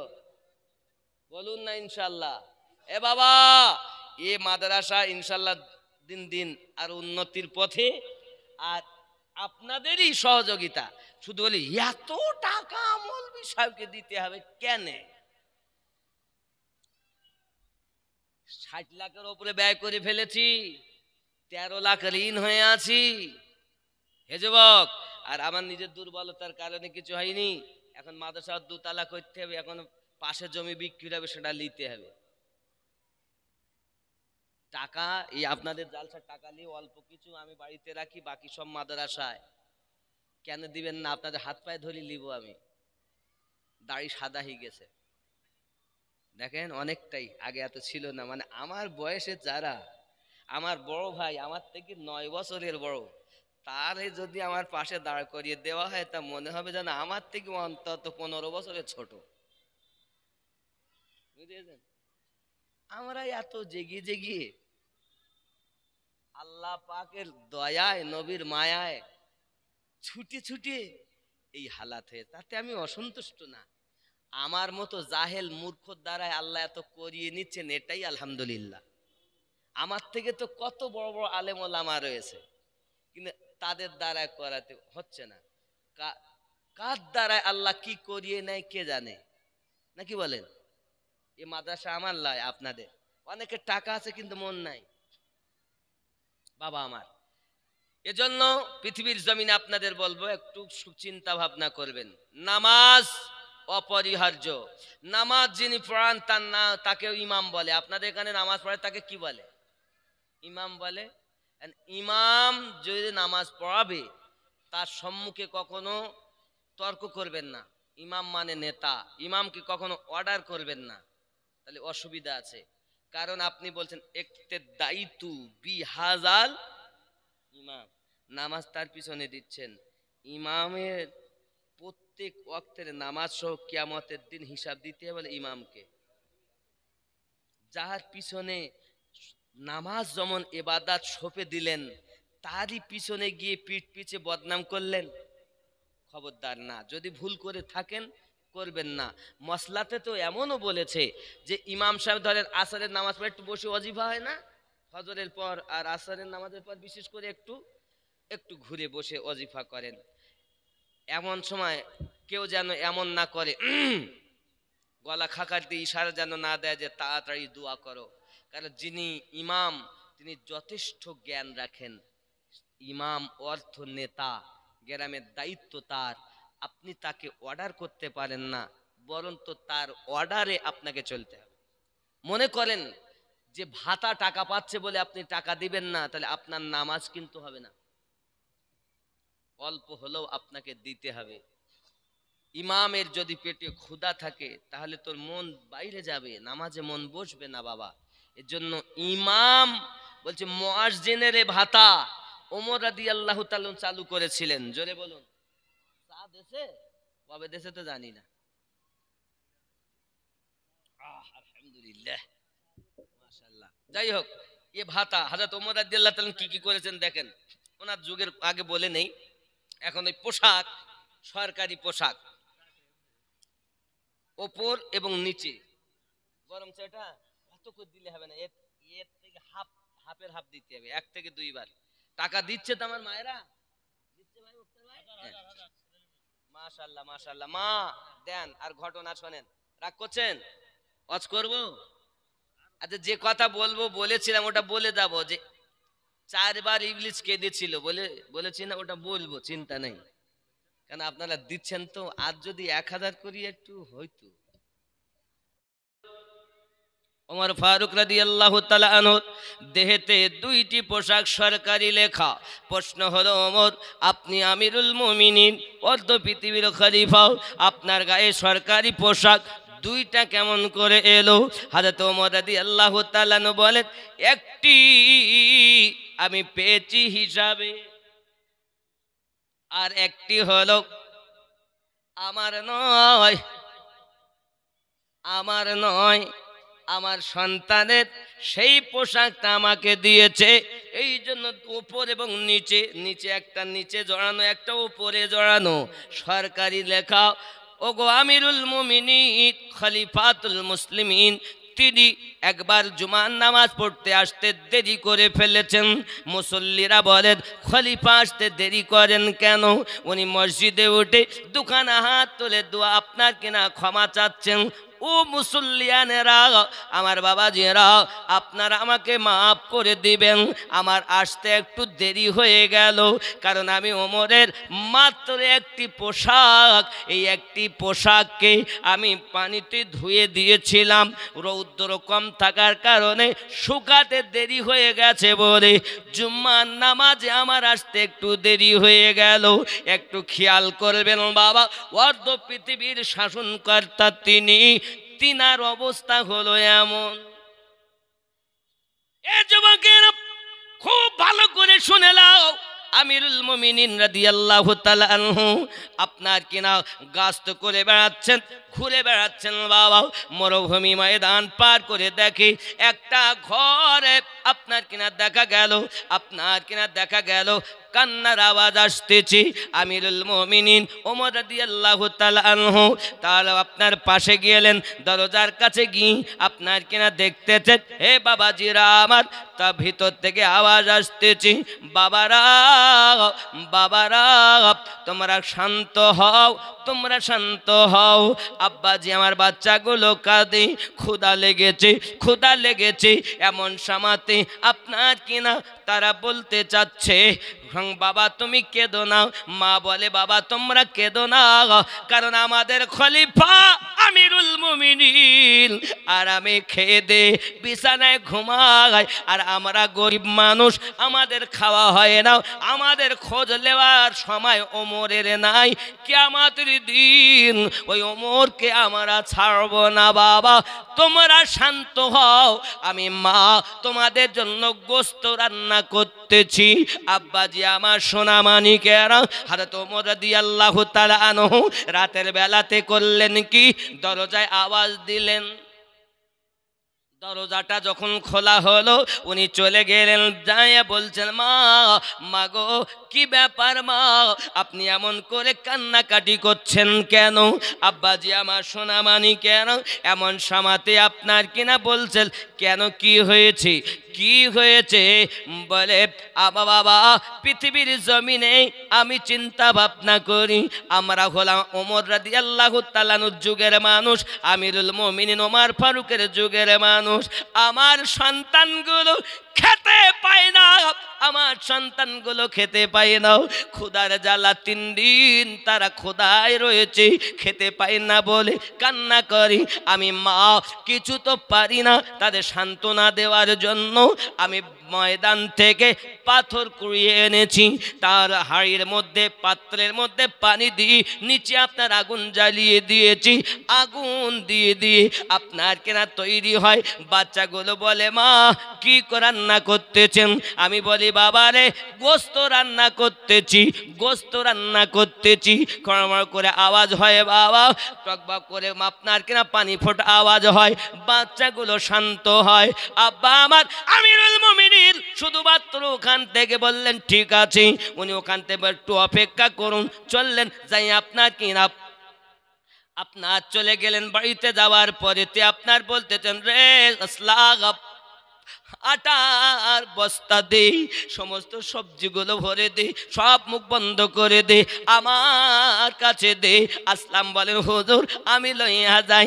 না না না না না আপনাকে নিতে হবে না, আমি ওমরের ঘাড়ে তুলে দাও। ফারুক আজম রাতের নিশীথে নিজে আটার বোঝা কাঁধে করে নিয়ে তার দরজার কাছে এলেন। দরজার বাড়ির ভিতরে প্রবেশ করার পরেতেই বস্তার মুখখানা খুলে সবজি বার করে আটা বার করে নিজ হাতে আপনার আটা সানতে লেগেছেন। নিজ হাতে আটা সানার পরে নিজে রুটি বানাইয়া আপনার কিনা বাচ্চাকে খেতে দিলেন, সবজি রান্না করলেন তাকে খেতে দিলেন। হে বাবাজিরা আমার সোনা মানিকেরাও, আব্বা আমার হে বাবাজি, এমন সময়তে বাচ্চাগুলো খেয়ে নিয়েছে, ওই মহিলাটাও খেয়ে নিয়েছে। এমন সময়তে মহিলা কান্না করে আর বলে, ওগো আগন্তুক ব্যক্তি, আমি তো আপনাকে চিনি না, আমি আপনাকে জানি না, আমি আপনাকে বুঝি না, তবে আজ এই জগতে ওমর রাদিয়াল্লাহু তাআলা খলিফা না হয়ে যদি আপনি খলিফা হতেন তাহলে রাজ্য ভালোভাবে চলতো। হযরতে ওমর রাদিয়াল্লাহু তাআলা বলতেছেন, মা এক কাজ করুন, কাল সকালবেলা আপনি ওমরের দরবারে যাবেন, আমি ওইখানে থাকবো, আপনার যাহা প্রয়োজন আপনাকে তাহা দেওয়া হবে। জননী আপনি অবশ্যই যাবেন, আমি ওইখানে থাকবো, ওমরের কাছ থেকে আপনাকে দেওয়া হবে। ও গো মা, আমি আপনার কাছে অনুরোধ করে গেলাম, এইটুকু কথা বলি চলে গেলেন। তিনি তোমাকে চেনেন না বাবা। এমন সমাতে বাবাজিরাও, এমন সমাতে দেখা গেল সকালবেলা মহিলাটি আপনার কেনার দরবারে ওমর রাদিয়াল্লাহু তাআলার কাছে চলে গিয়েছেন। অর্ধ পৃথিবীর শাসনকর্তারই বন্ধু আমাদের গ্রামের মেম্বার হলে তার দিকে তাকায় কে? ভোট নেওয়ার সময় পায়ে ধরেছে, চাচা দোয়া করো, চাচিমা দোয়া করো, দাদি দোয়া করিও। ভোট হয়ে যাওয়ার পর একবার পদ পেয়ে যাওয়ার পরে ডাকিলেও সময় থাকে না। খেয়াল করুন, আমিরুল মুমিনিন ওমর ফারুক রাদিয়াল্লাহু তাআলা আনহু দরবারে যখন ওই মহিলাটি হাজিরি দিয়েছেন, এখন হাজিরি দেওয়ার পরে দেখতেছেন রাতের বেলা যে মানুষটি কাঁধে করে আটার বস্তা নিয়ে গিয়েছেন, নিজ হাতে রুটি বানাইয়া দিয়েছেন, আমাদেরকে খাইয়ে দিয়েছেন, ওই মানুষটি তো অন্য কেহ নয়, ওই মানুষটাই তো আমিরুল মুমিনিন। মহিলাটি হাত দুটি জড়ো করে বলি, হুজুর মাফ করে দিন, ক্ষমা করে দিন, আমি ওমর সম্পর্কে আপনাকে কত উল্টা পাল্টা কথা বলেছি, আপনি যেন আমাকে দুঃখ, আপনি শাস্তি দেবেন না হুজুর, আমি বুঝতে পারিনি, চিনতে পারিনি, আমাকে ক্ষমা করুন। আমিরুল মুমিনিন বলেছিলেন মা মা মা মা, আমি তো আপনার প্রতি দুঃখ করিনি, আমি আপনার প্রতি রাগ করিনি, আমি আপনার প্রতি দুঃখ করিনি, তবে আপনার বরং তো আর বড় আপনার প্রতি পাওনা, আমি বড় ঋণী হয়ে আছি। কি বলতে চাচ্ছেন? ও গো মা জননী, পৃথিবীর জমিনে 3 দিন আমি খলিফা তোমাদের খবর নিতে পারিনি, এই জন্য কিয়ামতের দিন আল্লাহর কাঠগড়ায় আমি আসামি হয়ে গেছি। মা তোমার কাছে অনুরোধ করি, আমি আমিরুল মুমিনিন ওমর ফারুককে ক্ষমা করে দিও। এমনকি শাসনকর্তা আছে এখন পৃথিবীর জমিনে, ফারুকি আজমের মতো শাসনকর্তা খুঁজে পাওয়া যায় না রে বন্ধু। হযরত আমিরুল মুমিনিন ওমর রাদিয়াল্লাহু তাআলা আনহু অর্ধ পৃথিবীর শাসন করতেন, আর আপনি শুধু একটা গ্রামের মেম্বার হয়ে পাচ্ছেন না, কয়েকটা গ্রামের আপনার দায়িত্ব প্রধান হয়ে আপনি চালাতে পাচ্ছেন না। তিনি এত বড় নেতা হয়ে চালিয়েছেন, সারা রাত ধরে তার ঘুম হতো না বাবা। কে খেতে পায়নি, কে খেতে পেয়েছে, কার ঘরে আলো জ্বলে, কার ঘরে আলো জ্বলে না, কার উনুনে খাবার তৈরি হয়, কার ঘরে হয় না, এইরূপভাবে আপনার কিনা খবর নিতেন। যুবকেরা, একদিন আমিরুল মুমিনিন রাদিয়াল্লাহু তাআলা আপনার কিনা গাস্ত করে বেড়াচ্ছেন, রাতের বেলাও ছদ্মবেশীভাবে ঘুরে বেড়াচ্ছেন এলাকায়। হঠাৎ করে আপনার আওয়াজ আসছে ঘরের ভিতর থেকে। আওয়াজটা কি? মা বলছে তার মেয়েকে, মেরে দুধে পানি মিলিয়ে দে, দুধে পানি মিশিয়ে দে। মেয়ে জলদি করে রে, বেশি কর, মনে করুন আপনার দুধ হলো 1 কেজি, যদি তাতে আপনার 250 পানি দেওয়া হয় তাহলে আপনার 250 বেশি হবে, 1 পা বেশি হবে নাকি গো? অনেকে তো আপনার দুধে দেখবেন একটু ঘন দুধ হলে প্রথম যদি গরুর বাছুর হয় কম তত মিশায় না, কিন্তু যত দিন যায় তত মিশানোর পরিমাণ বেশি হয়, কারণ দুধটা একটু ঘন আসে, তত পানি বেশি যায়। আমার বাবাজিরা সঙ্গে সঙ্গে বলতেছে, ও মা তুমি ওই পাত্রে পানি দিয়ে ভর্তি করে দাও। সঙ্গে সঙ্গে মেয়ে বলছে, মা না না না, আমরা হলাম আমিরুল মুমিনিন ওমর ফারুক রাদিয়াল্লাহু তাআলা আনহু, আপনার কিনা বংশী ওই এলাকার আপনার মানুষ যদি আমিরুল মুমিনিন জানতে পারে তাহলে আমাদেরকে কাঠগড়ায় দাঁড় করাবে। সঙ্গে সঙ্গে মা বলছে, মেরে কোথায় আমিরুল মুমিনিন? এই রাতের বেলায় আমিরুল মুমিনিন কোথায় আছে? আমিরুল মুমিনিন দেখছে নাও। মেয়েটা উত্তর দিচ্ছে, মা গো, আমিরুল মুমিনিন যদিও না দেখতে পাওয়া হয়, তবে সর্বশক্তিমান আল্লাহ তাআলা সবকিছু খবর রাখতেছেন। মা, দুধের সঙ্গে পানি মিশানো অপরাধ। মা বলে, মেরে জলদি করে মিশা। মেয়ে মিশাতে চায় না। ওগো জননী মা, আমি মিশাতে পারবো না, এটা অপরাধ, এটা অপরাধ। মাকে মানা করলেন, দুধে পানি মিশালেন না। বন্ধুরে আমার, ভালো করে মাথায় রাখো, এমন করে যখন কথা বলেছেন, আব্বাজি আমার সোনা মানিকের, এমনি সমাতে আপনার কিনা ওমর রাদিয়াল্লাহু তাআলা সকালবেলা লোকজন পাঠিয়ে দিয়েছে, যাও তাদেরকে নিয়ে এসো। ছেলেকে বলতেছে, ছেলেরে, বড় ছেলে আব্দুল্লাহ ইবনে ওমরকে বলছেন, আয় বেটাও বিবাহ করতে পারবে। তিনি বলছেন, আব্বা আমার তো বিয়ে হয়েছে, আমি বিয়ে করব না, তবে আপনার ছোট ছেলেকে দিয়ে দেন।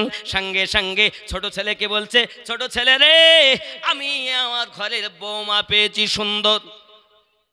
আমরা দেখি রূপ, আমরা দেখি লেখাপড়া জানে কিনা, আর আমিরুল মুমিনিন দেখেন সুন্দর একটি আমি বৌমা পাবো কিনা।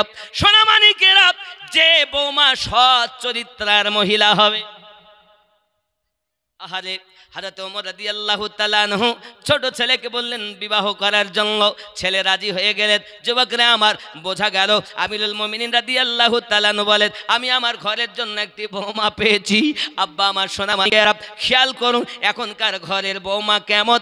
আর কিছু হোক বা নাই হোক, এরা IBA পাস না হলেও সিরিয়াল পাস। কি পাস? কোরআন শরীফ পাস না হলো সিরিয়াল পাস। এই সিরিয়াল পাস জননী শুনে নিন, এখনই সিরিয়ালে আপনি কিছু পাবেন না। আমার নবীর জীবনে আপনি যাহা পাবেন, খাতুনে জান্নাতে জীবনে যাহা পাবেন, আল কোরআনে যাহা পাবেন, ও জননী কিতাবে লেখা আছে, সংসার সুখের হয় রমণীর গুণে। সংসার সুখের হয় না কখনো স্বামীর গুণে। সংসার সুখের হয় রমণীর গুণে। আমরা এমন এমন রমণী এনেছি, বলে তোমরা আমাকে চিনোনি, আমি হলাম ঘরের রমণী। তোমাদের জানা দরকার আমাদের মা মাটি সরকার। তোমাদের জানা দরকার 1000 টাকা করে পাই আমরা পুরস্কার। তোমার মতো স্বামীর আমার নেই কোনো দরকার। হ্যালো, জীবন আমার গেল সিংড়ার ভিতরে আলু কেমন করে গেল। উনি আমার মা খালা, শুনে নিন রাতের বেলা পৃথিবীর সরজমিনে আপনি সিরিয়াল দেখা বন্ধ করে দিন। মাঝে মাঝে স্বামীর বিছানা ত্যাগ করে, মাঝে মাঝে সন্তানাদিদেরকে ত্যাগ করে আপনি নামাজের পাটি পেতে দেবেন, আল্লাহ দরবারে ঝুঁকে যাবেন। ওগো মালিক, স্বামী আমার হবে না, সন্তান আমার হবে না, এসেছি কবরে একা, যাব কবরে একা। আয় আমার রব, তুমি আমাকে মাফ করে দাও। ওরে আমার সোনা মানিকের, ঘটনাক্রমে আরো ঘটনা মনে পড়ে যায়। জননী, পৃথিবীর সরজমিনে যে সব মায়েরা আপনাকে নিয়ে ইবাদত বান্দাগি করে, আল্লাহ পাক তাদেরকে মেহবুবা বান্দি বানায়ালেন। জননী, আপনি সূরা নূর তেলাওয়াত করবেন, সূরা মুলক তেলাওয়াত করবেন, সূরা রহমান তেলাওয়াত করবেন, সূরা ইয়াসিন তেলাওয়াত করবেন। মায়েরা, সূরা নূর বেশি বেশি তেলাওয়াত করবেন, 5 ওয়াক্ত নামাজ আদায় করবেন, স্বামীর সেবা করবেন, সংসারে কাজকর্ম করবেন। কারণ আমার মায়েরা, আপনাদের সংসারে কাজ করাটাও হলো ইবাদত। যে মহিলা স্বামীর ঘরে শান্তি পায় না, ওই মহিলা পৃথিবীর আর কোথাও যাইয়া শান্তি পাবে না।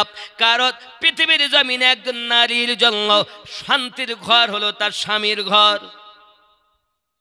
ওরে আমার জননী, পৃথিবীতে আপনি যেন স্বামীর ঘরে বৌমা হয়ে যাবেন না, শ্বশুর শাশুড়ির কন্যা হয়ে যাবেন, মেয়ে হয়ে যাবেন।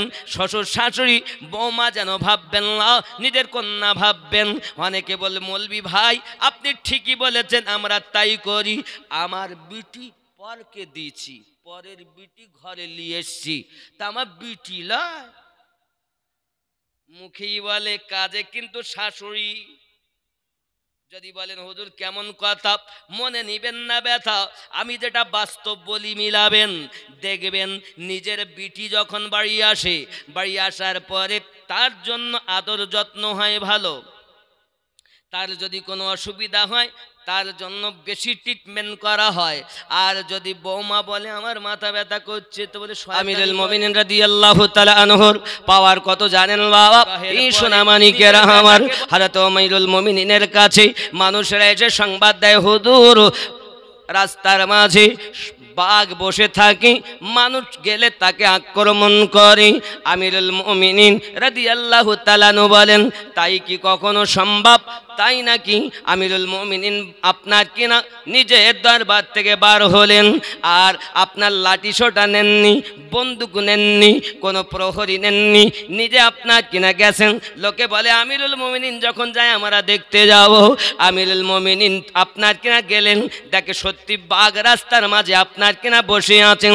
আমিরুল মুমিনিন যাইয়া আপনার কিনা করলেন কি, তার কান ধরে আপনার টেনে বলছে, রে বাঘ তোর কত আসপদ দাও, তুই রাস্তার মাঝে বসে থাকিস আর মানুষকে তুই আক্রমণ করিস। হে বাবাজিরা আমার, সোনামানিকের বাঘ মাথা নিচু করে দেয়। আব্বাসি আমার, এমন সব লোকজন দেখতে চাহারে কেমন খলিফা জঙ্গলের বাঘের কান ধরে টানতেছে। ওরে আমার সোনামানিকেরা, তিনি হলেন আল্লাহ ও নবীর গোলাম। হযরত আমিরুল মুমিনিনকে আপনার জঙ্গলের বাঘ পর্যন্ত তাজিম করেন। আল্লাহ পাক আল্লাহ তাআলা জানিয়েছেন, মানলাহুল মাওলা ফালাহুল কুল, তোমরা যদি আল্লাহর হয়ে যাও, আল্লাহর সিটিজি তোমার গোলাম হয়ে যাবে। সোনামানিকের আমিরুল মুমিনিন ওমর রাদিয়াল্লাহু তাআলা আনহু আপনার কি নাও বাঘের সম্মুখে গেলেন, বাঘকে একটা থাপ্পড় দিয়েছেন আর বলেন, যা চলে যা। বাঘ চলে গেল। বাবা এখনকার শাসনকর্তার কথা শুনবে? আমাদের গ্রামের প্রধানের কথা শুনবে? বাঘ বাঘ দেখিলে তার খাওয়া দাওয়া বন্ধ হয়ে যাবে না? আব্বাজি আমার সোনামানিকের, আমিরুল মুমিনিন হলেন তিনি। ইবলিস শয়তান বলে যে রাস্তায় ওমর চলে যান, ইবলিস 40 দিন ওই রাস্তায় যায় না। কেন যাও না ইবলিস? ইবলিস বলে ওমর যদি আমাকে পায়, ওমর হলো বড় রাগান্বিত মানুষ, ওমর যদি আমারে পায় তাহলে আমি ইবলিসকে আপনার কিনা খেয়ে আপনার কিনা শেষ করে দেবে বলে আমি ইবলিস রাস্তা দিয়ে আপনারা যাই না। ওরে আমার সোনামানিকেরা, আমি আপনাদের বোঝাতে চাই, এখন যে সব বাচ্চারা পেশাব করে, পেশাব রাতের বেলায় বিছানায় পেশাব সবাই করে, কিন্তু বিছানায় সবাই করে না, নাকি? এখন আপনি যদি ওই বাচ্চার গলায় নামাজ, তার আব্বা মা নামাজি হতে হবে, নামাজ ছাড়লে হবে না। আব্বা মা খেয়াল করে শুনুন, নামাজি হতে হবে। ওই বাচ্চা ছেলে হোক অথবা মেয়ে হোক, তার গলায় যদি লিখে দেওয়া হয় হযরত ওমর ফারুক রাদিয়াল্লাহু তাআলা আনহু, এইটা লিখে যদি একটা আপনার কাগজে তাবিজ করে তার গলায় বেঁধে দেওয়া হয়, তাহলে আপনার বাচ্চা বিছানায় পেশাব করা বন্ধ করে দেবে। হুজুর কেন? তার কারণ হলো, আপনি বাচ্চা যে পেশাব করে তার কাছে শুনবেন, দেখবেন, আরে তুই পেশাব করিস কে? তাহলে আমি স্বপ্নে দেখতেছি ফলমূল কত কি বাগানে আগানে গিয়ে বন্ধুদের সঙ্গে খাচ্ছি, যাচ্ছি, ঘুরতে ঘুরতে আমার পেশাব লেগেছে। আমি দাঁড়া, আমি একটু বাগানে পেশাব করে নেই। বন্ধুরা বলে ঠিক আছে যা পেশাব করতে, হঠাৎ দেখি বিছানে হয়ে যাচ্ছে। শুনে দেখবেন আমি বলছি কিনা, একদম 100-র মধ্যে 100 মিলিয়ে দেখবেন বাস্তব বলছে। আর এটা হয় শয়তানের পক্ষ থেকে। এই জন্য যদি আপনি ওমর ফারুক রাদিয়াল্লাহু তাআলা নাম লিখে বাচ্চার গলায় দিতে পারেন, নামাজি যদি বাপ মা আপনি হতে পারেন, আপনার সন্তান ওই ইবলিসের ধোঁকা থেকে রেহাই পাবে, বিছানায় পেশাব করা বন্ধ হয়ে যাবে। বলুন না। আমার বাবাজিরা অনেক বাচ্চা আছে এরকম, যাদের আছে আপনাদের বলবো এটা আপনি লিখে দিতে পারেন, অসুবিধা নাই। ও বাবারা, আমিরুল মুমিনিন ওমর রাদিয়াল্লাহু তাআলা এমন একজন খলিফা, অর্ধ পৃথিবীর খলিফা। জেনে রেখে দিন, হযরত ওমর রাদিয়াল্লাহু তাআলা একদিন মসজিদ নববীতে ওয়াজ করতেছেন। বাবা, ওয়াজ করতে করতে আপনার কিনা ফজরের নামাজের পরে ওয়াজ শুরু করেছেন, সবাই বসে আছেন। এমন সময়তে সূর্য উঠে গেল, সূর্যটার কিরণ ওমর ফারুকের আপনার কিনা গায়ে পড়তেছে, চেহারাতে পড়তেছেন। ওমর রাদিয়াল্লাহু তাআলা আপনার কিনা তাকালেন সূর্যের দিকে, একটু জালালি মেজাজে, সঙ্গে সঙ্গে সূর্যের জ্যোতি ক্ষমতা কমে গেল।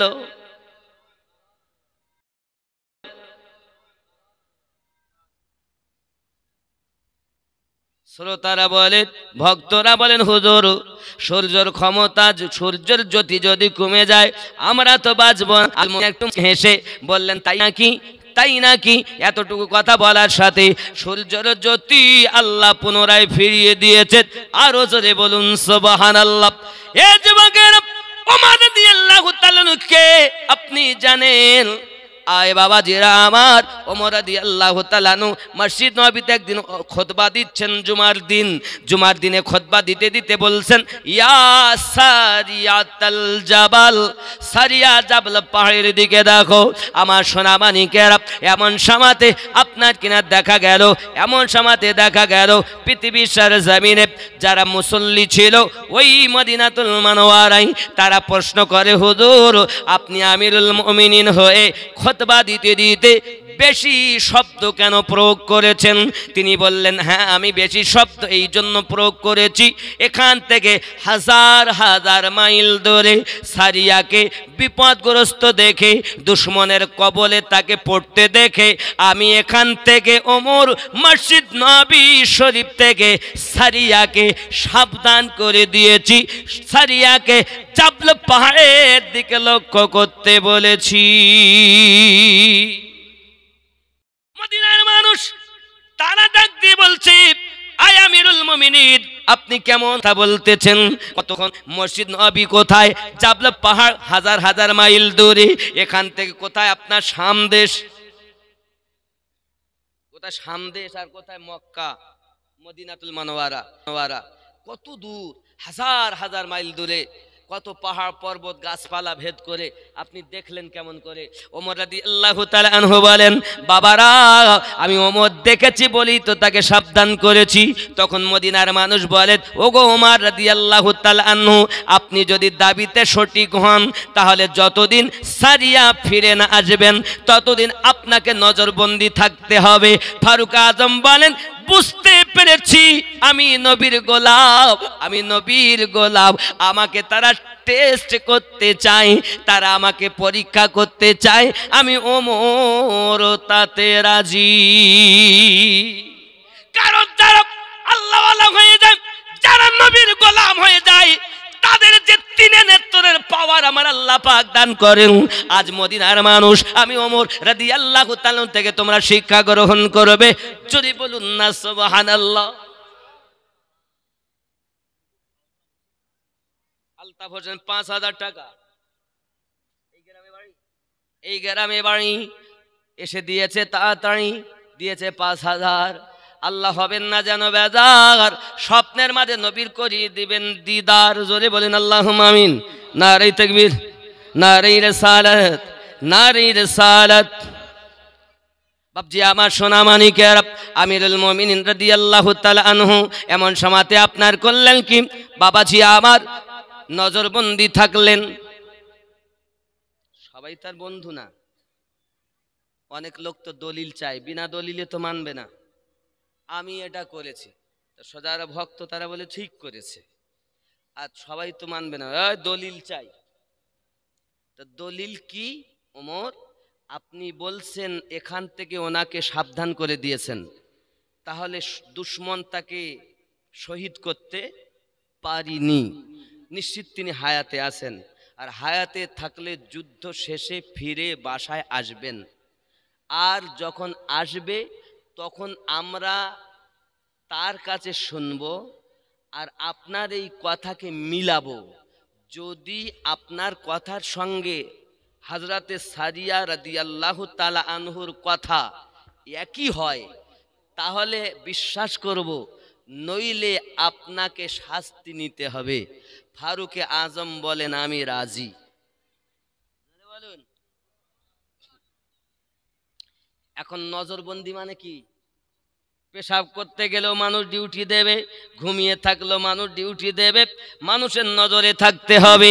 তাদের মনে চিন্তা ভাবনা, আমরা যদি বিছানায় ঘুমিয়ে যাই, হয়তো উমর রাদিয়াল্লাহু তাআলা আনহু সারিয়া যখন বাড়ি আসবে হয়তো তাকে বলে দেবে, এই বলে দিলে তখন আর এক হবে না। না না না, নবীর আশিক যারা হয়, আল্লাহওয়ালা যারা হয়, তাদেরকে আল্লাহ যে শক্তি দান করেন এটা দুশ্মন বুঝবে না, প্রেমিক মেনে নেবে। এখন যারা দুশ্মনী করে তারা দলিল ছাড়া বোঝে না, আর প্রেমিকের কাছে দলিল টেকে নাও। দলিলের ঊর্ধ্বে হলো প্রেম। যদি বলুন ও বাবাজিরা আমার, আমি আপনাকে বলতে চাচ্ছি এতটুকু কথা বাবা, আপনি বুঝবেন। একজন কামেল মুর্শিদের কাছে বায়াত হবেন, আব্বাজি আমার বায়াত হওয়ার পরে ওই মুর্শিদের কথা মোতাবিক কাজ করবেন। বাবা আপনি নিজে বসেই দেখতে পাবেন আপনার এই বিরামপুর গ্রামে কোন মানুষটা ভালো, কোন মানুষটা খারাপ, কোন মানুষটা কি কাজ করে আপনি বুঝতে পারবেন। আপনার হৃদয় চক্ষু যখন খুলে যাবে তখন আপনি দেখতে পাবেন শিয়াল কুকুর বিড়াল ঘুরে বেড়াচ্ছে, কিন্তু আপনি কখনো বলতে পারবেন না, কারণ গুরুর দেওয়া শিক্ষা ভোগ করতে হয়, কখনো প্রকাশ করতে নাই। কথা বুঝবেন? গুরু ধরেন গুরু। হে যুবকেরা খুব ভালো করে বোঝো, আমি আমিনউদ্দিন আপনাদের কদমে হাতে রেখে বলে যাই বাবা, খুব ভালো করে বুঝবেন। কার জীবনের শেষ জালসা জানি না বাবা, তবে অনুরোধ আপনাদের কাছে, যদি আপনারা আমার এই কথাটুকু মেনে নিতে পারেন, কাম ক্রোধ লোভ মোহ মৎসর্যকে বিলীন করে দিয়ে ফানাফি শেখ যদি হন, ওই শেখের কথা অনুযায়ী আপনি যদি ইবাদত বান্দাগি করেন, আপনি যদি আপনার বান্দাগি করেন, বান্দাগির মধ্যে আপনি মজা পাবেন। যুবকরে আমার মুর্শিদ বলেন, পীর মুর্শিদ বলেন, ওরে বাবারে তুমি আমিনউদ্দিন তুমি জানো না, তুমি আমাকে সামনে যেমন দেখছো পিছনে তেমন দেখবে, শয়নে স্বপনে দেখবে। পীর কখনো মরে না, মুরিদ কখনো মরে না। দুইজনের সঙ্গে এমন সম্পর্ক, যেমন সামনে দেখো তেমন পিছনে দেখবে, জীবদ্দশা যেমন দেখছো মৃত্যুর পরও তেমন দেখবে। এর নাম হলো কামেল ওলি।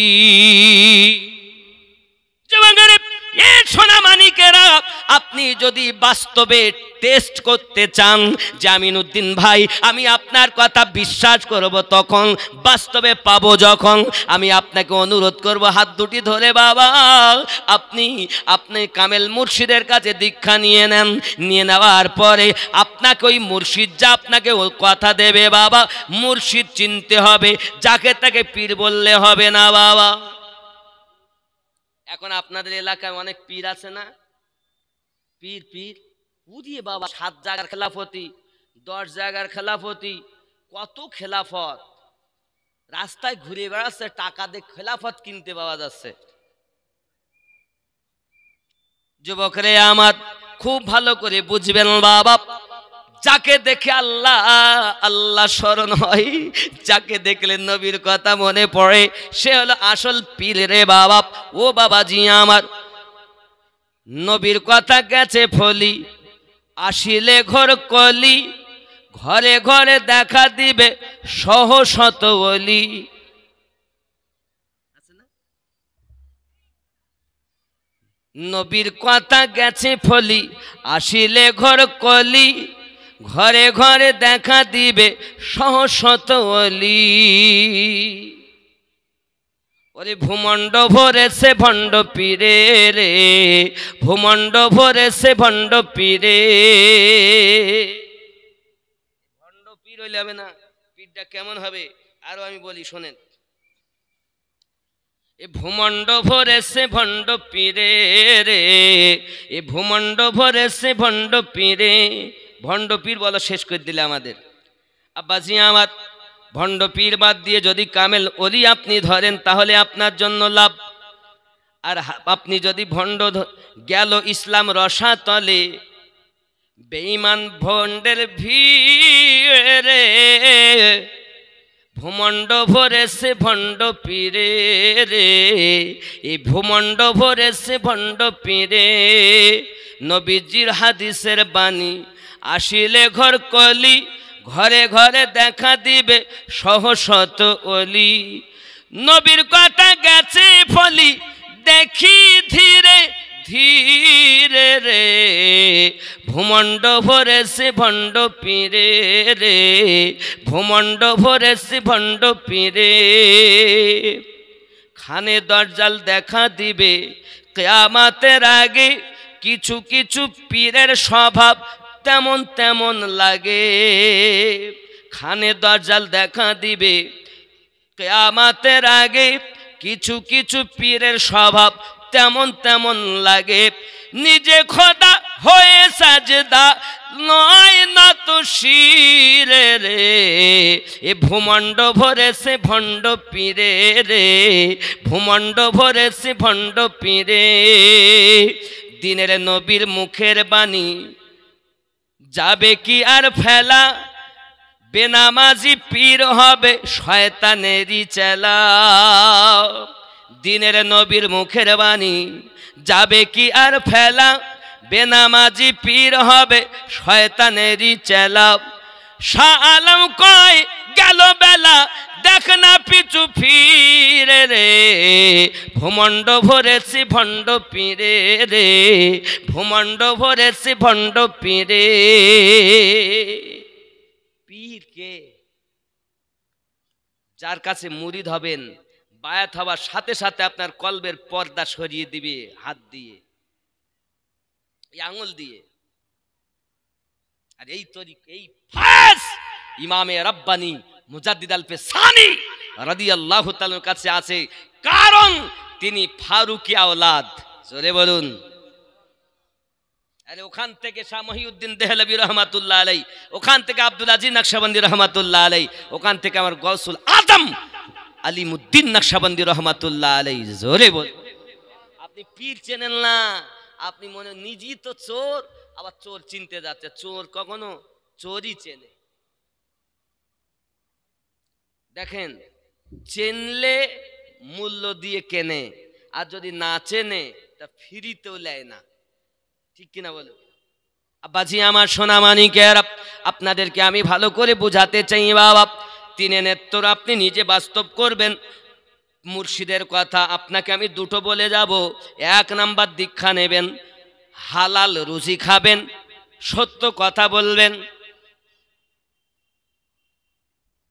এবার আপনার মা কবরে কি হালাতে আছে, বাপ কি হালাতে আছে, আপনার কি হালাতে আছে, আপনি সব বুঝতে পারবেন। আপনি কি মনে করছেন যাত্রার কাছে মুসাফা করা যায় না? দিলেই আপনার দিল খারাপ হয়ে যাবে। শরিয়াত বলছে মুসাফা করো, তরিকাত বলছে সবার সঙ্গে করো না। কেন? কারেন্ট দেখেন না, কারেন্টে হাত দিলে শর্ট লাগে না? আর যদি কারেন্ট না থাকে তো শর্ট লাগবে। তা আমাদের ভিতরে আমি বলছি খুব ওপর ভালো, চকচক করছি, মাথায় পাগড়ি, বাজুব্বা, ওরে বাবা রে, হুজুরির মতন হুজুর হয় না। ভিতরটা ময়লা, মানে ওপর পাক, ভিতর না পাক। তাহলে ভিতর ওপর দুটোই যার সমান, ইবাদাতে সে হলো কুরবান। আর তাকে পছন্দ করেছেন নবী দো জাহান, তাকে পছন্দ করেছেন রহমান। জোরে বলুন। কথা বুঝেন? আমার কথা যদি আপনি মানতে পারেন, কসম খোদার, আপনার কবরে নবীর দিদার হবি, জান্নাতি সুখ আপনার হবি। আপনি মরার আগেই মরে গেছেন। আর এটাই আমার গৌসে ওয়াহাদির কথা ছিল, মরার আগেই মরো। মনে করি হেন কাজ করিব না আর, স্বভাব করায় আমায় কি দোষ আমার। আমার হুজুর বলতেন ওয়াহাদি রহমাতুল্লাহ আলাইহি। এই অনেক দেরি হয়ে আর হবে না, দোয়া হবে। বিরিয়ানি এই মানে খিচুড়ি গুলো খাবে কে? 12টায় শেষ করে বলিলাম, অনেকে দুই একজন রাগ করি বলতে, হুজুর বললো 12টায় শেষ করবো। আমি তো আর পারবো না বাবা, আমি তো মানুষ বাবা, বুঝতে পারছেন না, মেশিন তো নয়, আমি তো মেশিন নয়। আমার আম্মা কই, আম্মার বোনেরা যা আছেন দেন। এই আমি আল্লাহর দয়ায়, নবীর মায়ায় চলি, ওলি আল্লাহর মোহাব্বতে, মা বাপের দোয়াতে চলছি বাবা, আমার কোনো ক্ষমতা নেই, বুঝতে পেরেছেন, আমি পাগল মানুষ। আব্বা, তবে আপনি আপনার প্রিয় মুর্শিদের কাছে বায়াত হন। এবার আপনি যদি গোনা করেন তো ওই পর্দা আবার লেগে যাবে, পর্দা সত্যি ইবাদতের মাধ্যমে পুরো শেষ হয়ে যাবে।